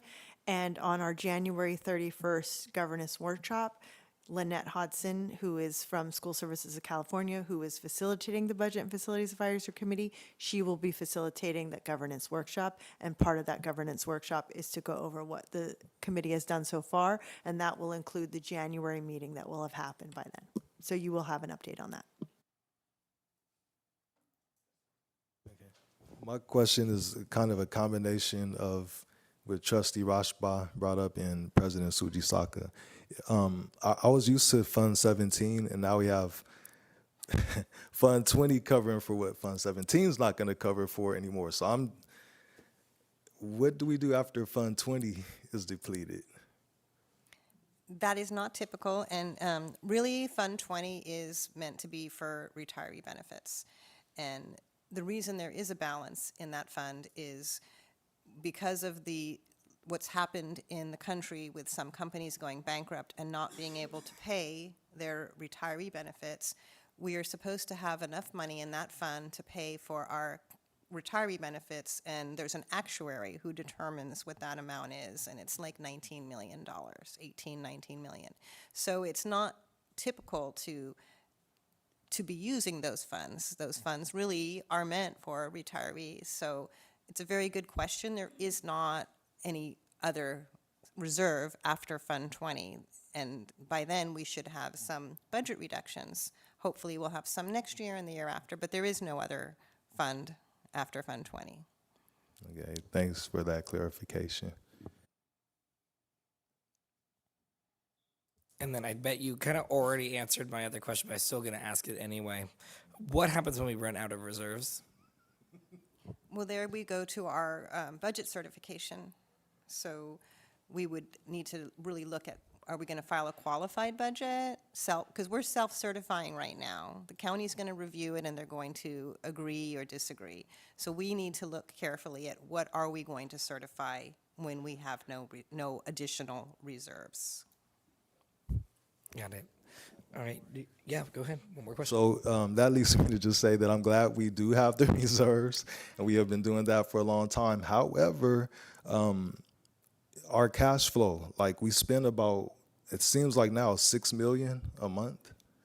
Yeah, we have our LCFF is 66 million. So we have a cash flow document in the packet. So we are monthly spending, 1/10 of our employee costs, and some of the other costs are evenly spread, but it is, about 6 million or so. So I like to bring that up because sometimes people get excited when they see our reserve amounts, but a couple months that could be, a few months could be gone. Yes. So, our reserves do help us with our cash flow. Thanks for bringing that up, because the governor doesn't always pay us for the LCFF revenues when there's a state shortfall.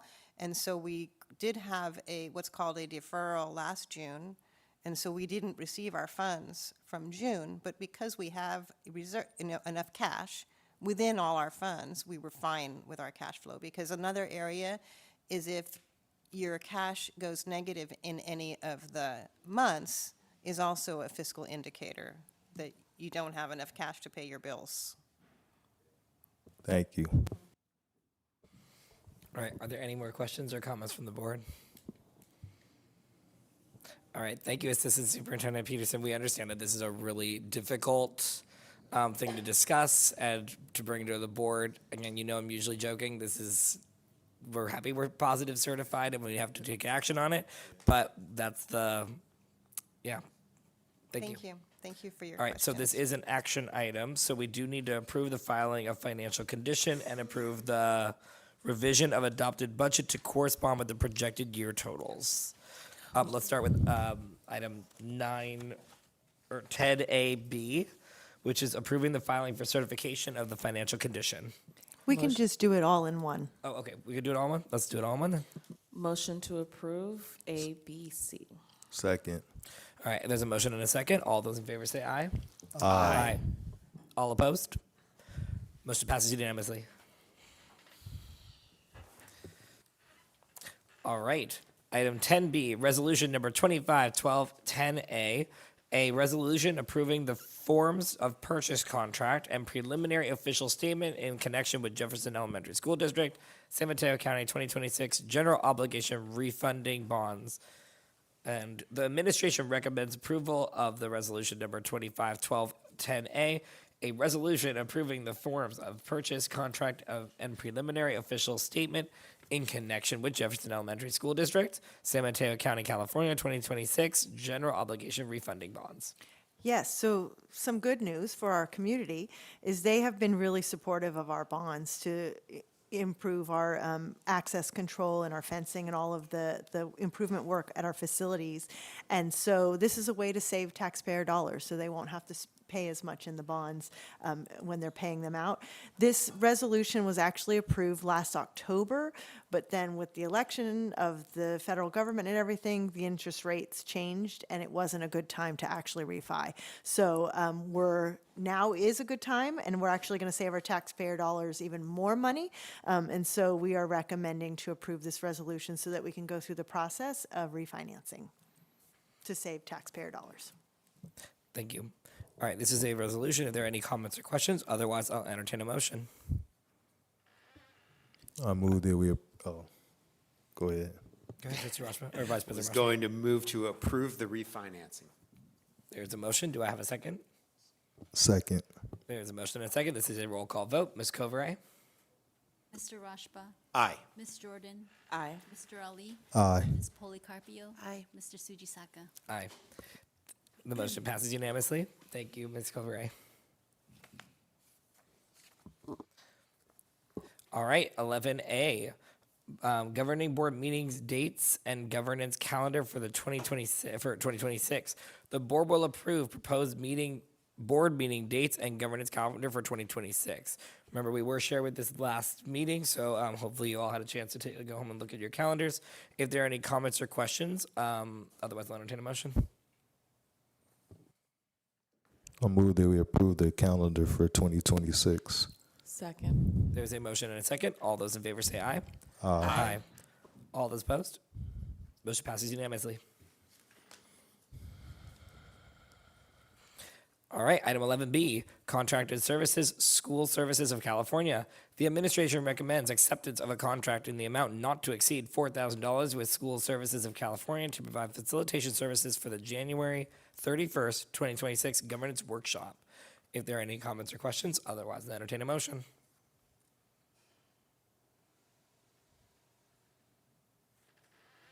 All right, I motion we approve. Second. There's a motion and a second. All those in favor say aye. Aye. Aye. All opposed? Motion passes unanimously. All right, item 11C, CSBA AXA 2026 Coast to Coast Federal Advocacy Trip, discussion/action.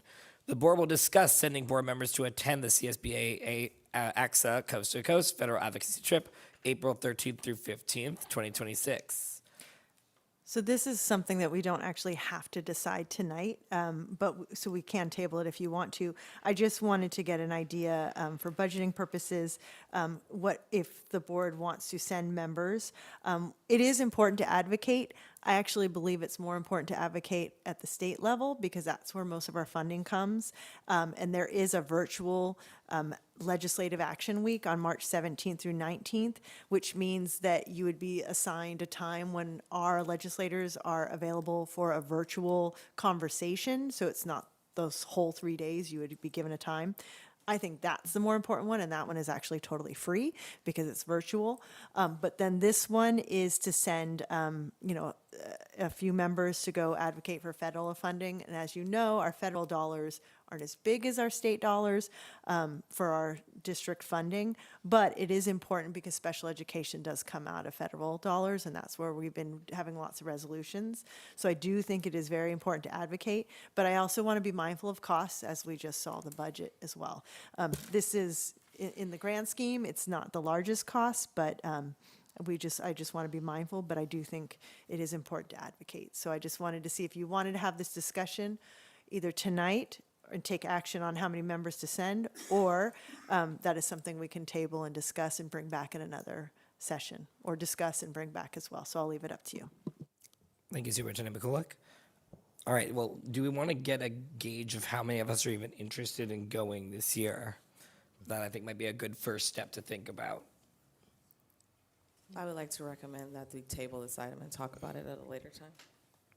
All right, there is is that a motion to table? Second. Was that a motion, just to be clear? That was a motion. Cool. All right, there is a motion and a second. All those in favor say aye. Aye. Aye. All opposed? Motion passes. We will table this item for another time.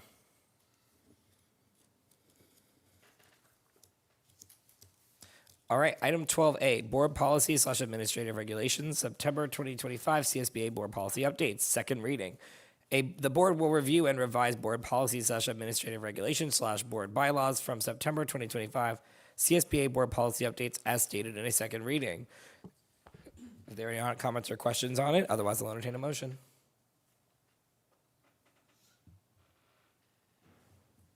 Motion to approve. There's a motion, and I will second. All those in favor say aye. Aye. All opposed? Motion passes unanimously. Item 13A, Board Study Session, CSBA 2025 Annual Education Conference. Board members Shaquille Ali and Eileen Policarpio will highlight some of their learnings as well as give a report about their attendance at CSBA, the California School Boards Association 2025 Annual Education Conference in Sacramento from December 3rd through 5th. And we will start with first board member listed, which is Trustee Shaquille Ali. Yeah, I would like to pass and let Trustee Policarpio go first. We discussed it amongst ourselves. My apologies. That's all right. No. Thank you for clarifying. So I will go with Trustee Eileen Policarpio. Well, I learned a lot. And nice to see I wasn't the only very new person there, but I'll just do a quick highlight of the sessions I attended and what I learned. Orientation, to remind myself to be kind to myself because it is a lot of information. And so thank you for your patience as I figure things out along the way. But I am happy that much of what we went over in orientation I'm already somewhat familiar with. And so it wasn't super foreign to me. So, and to be a good board member, you have to just keep learning along the way. So a forever student here, so continuing to learn too.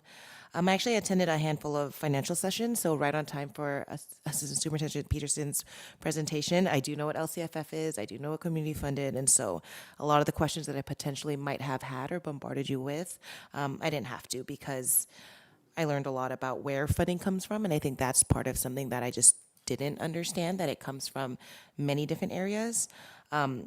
How it's given, how it's distributed, how it can be used, when it can be used. There's just so much that goes into it that I think is just the hardest to get a grasp on. So I'm glad that I attended those sessions. And then the takeaway that I got really from there is that if there's something that you do want to do, then there's a lot more things on your list of things you cannot do. And so those are what's going to guide, I think, our conversations here on being able to make concessions and make sacrifices, because you can't do everything on a list. There are going to be things that you're just going to have to change. Attended a session on mastering complaint procedures.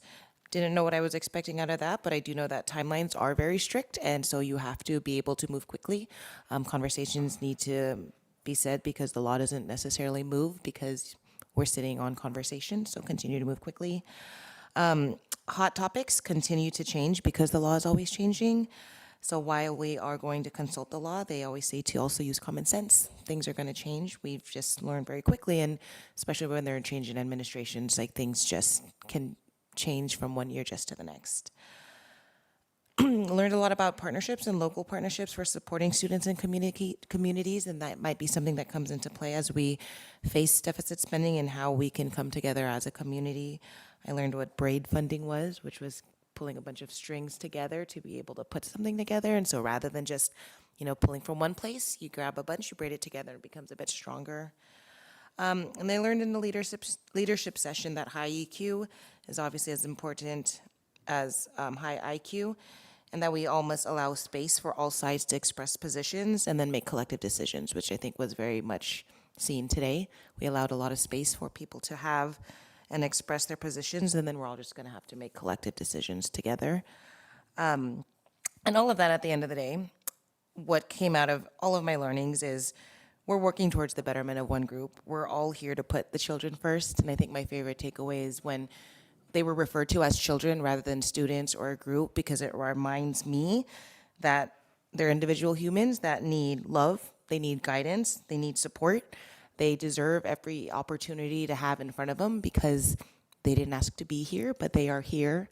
And so it's up to us to be able to give them what they deserve as they navigate what is very trying times. And as, we can help them just end up being positive, upstanding members of their own communities coming up.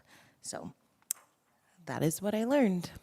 Thank you for listening to my TED Talk. Thank you, Trustee Policarpio. Did you prepare the song and dance number for the end? I am really good at making up songs, so if you want one at a future meeting, we can table that for another conversation. Okay, we'll put that on next time's agenda. All right, next we have Trustee Ali. Thank you. I'll be as brief as possible. I've been to this conference 13 times, I believe, 13 or 14 times. That's why I wanted to hear you go first. That was one of the reasons why.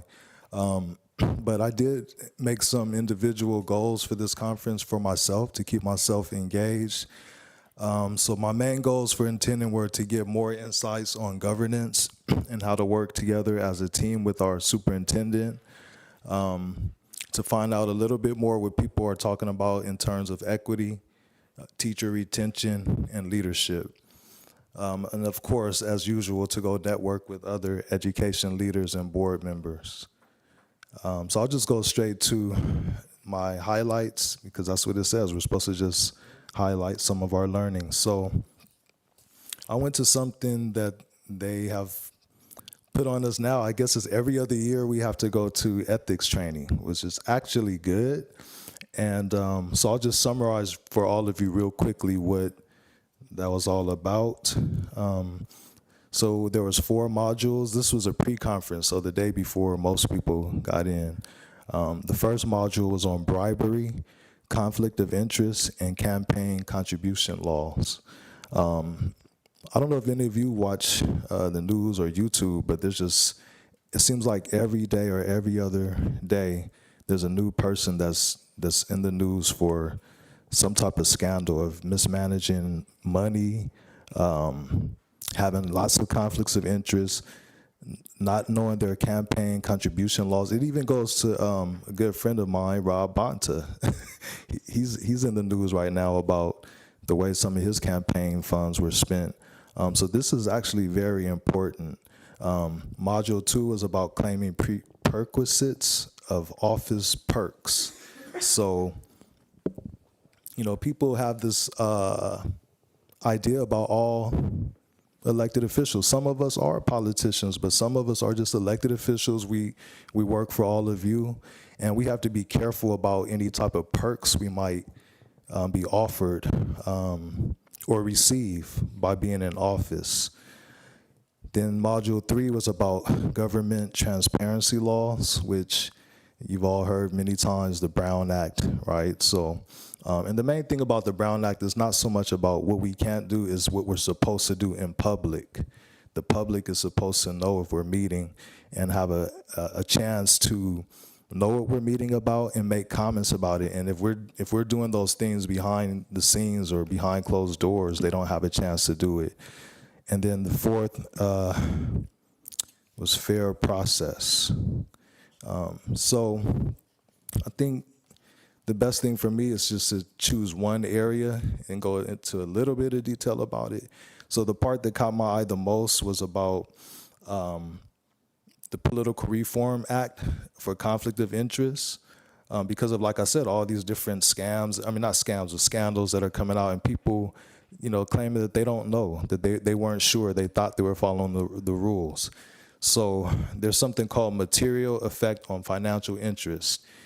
If by being in office, you're gonna vote on something that is gonna help you with either your income, and it could be your personal income, or it could be your spouse, your domestic partner, or even your children.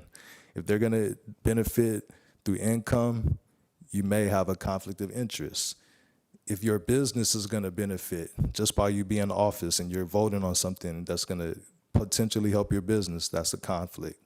Investments. Some people don't even know that if we're invested of $2,000 or more with any company, we have to put that on our Form 700, which is a public document, and we have to be careful. We may be voting on something that a company we hold stocks in is going to, trying to get a contract with our district, so we have to be mindful of that.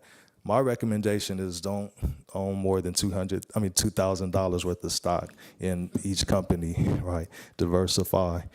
Real property.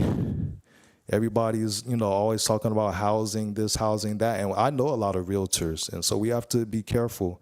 Don't, blur the lines and benefit in any type of way with real property by being an elected official.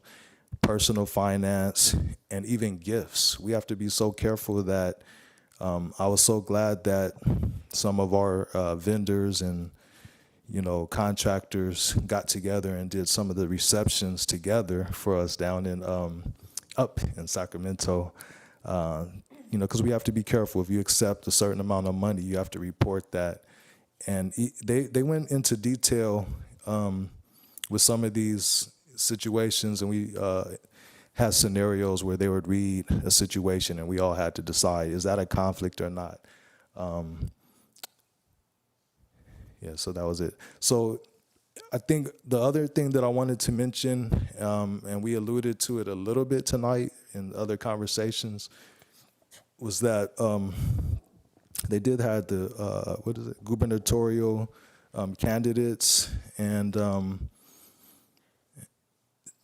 the one thing that we were able to discern that they were all in support of, all the candidates, it seemed like they were all in support of changing our school funding from ADA base, or average daily attendance, to enrollment base, based on how many people we actually enrolled, which would be definitely beneficial to our district. So I don't know if you knew about that, Ms. Peterson, but so that was something I think that we should all put the pressure on and support any of the candidates that become governor that are going to help push for that. And I believe that that's Tony Thurman, our state superintendent of schools. He's the one who's in the forefront of some legislation in that area. So thank you for your listening. Thank you, Trustee Ali. All right, and we move on to item 14. Governance team member comments, reports, future agenda items, and board meeting reflection. And this time I'll start on my left. Yeah, I don't think I have any further That's fine. public reflection. Thank you. Yeah, likewise, we just reflected. So. Tonight was a really tough meeting, hearing from our union leaders, and from other people in the audience with regards to what's happening, or perceived happenings, or what is happening within our district is hard to hear, and so I would love to get some updates on how we respond back to them on that. I think we say it all the time, but it's really hard not to be able to respond back to those comments. Some of the comments we've heard multiple times, and so I will send an email specifically on the ones that I would like specific information on, because I don't want people to feel like we don't care, we don't respect, we are not listening, because we are. The other thing I just want to say, it was really great to have our students from MHT here. That's always my favorite part of our meetings, is hearing directly from the students. Those are who we serve. That is the reason why we're here. We're trying to, as our goal is to keep our focus on the best interests of our students, in order to provide that equitable future for them. And so I am hopeful that we can continue to do that as we go into the future. Thank you. Yeah, my sentiments very much align with what Trustee Jordan just said. Very difficult meeting. I really want to thank everybody who came tonight and spoke. It's really valuable for us to hear your voice. And while we cannot comment, as Trustee Jordan said, on the specific items that were raised, we are listening and very, very much care about the concerns that were raised. And, we hear that needs are greater than ever, more difficult than ever. And at the same time, our reserves are depleting and our budget situation is worsening. So money isn't everything, but, how do we rectify those two things? And that's really difficult. I know that we as a board will have that challenge in the time ahead. But I do want to give a positive message that, first of all, a positive certification is nothing to shrink at. That there are districts in our area who are not positively certified, and that is due to the hard work of our leadership that we've achieved that. So that's really positive. It's really positive that we are working and thinking proactively with the Budget Facilities Advisory Committee meeting to think of ahead of time, how are we going to deal with this structural deficit and address it. And certainly the most positive thing I heard tonight was from our students from MHT, and that's why we're all here, what we're all about, to support students like them, and just such an impressive group of young leaders. Really enjoyed that presentation. And I'll just close by saying, finally, again, come out for that Kids First event on December 13th, fundraiser, 10% of proceeds. Or for anybody listening, consider making a donation to Kids First Education Foundation. Those funds do directly benefit our districts. Now is the time of year many of us are considering charitable donations. It's a cause that I personally will be supporting. I would encourage everybody to go on I think it's kidsfirstef.org, Google it, and make a donation. Thank you. I echo my fellow board trustees. I actually have a decent number of comments tonight, so bear with me. Well, first, I want to thank the students that actually brought, I think, what I actually hold as one of the biggest crises that our generations are all facing, which is the potential end of this world, to be very straightforward. The environment is depleting. There is scientific evidence to prove it. They brought it to our attention, and we need to be cognizant of our environment. So I want to appreciate the students for really working hard, for bringing that to our attention, to being, even though they are the light of our future, this is their future that we are all in control of. And that's something that I hold really dear. And that's exactly why I do what I do, both here and as an educator, is to make sure that these students have a future. A lot of the jobs that are going to be out there, which is the work that I do, is making sure these students have jobs in 5 to 10 years. lots of jobs, especially with certain technology, will not be around. So making sure that they are prepared with the best qualifications to do what they can do.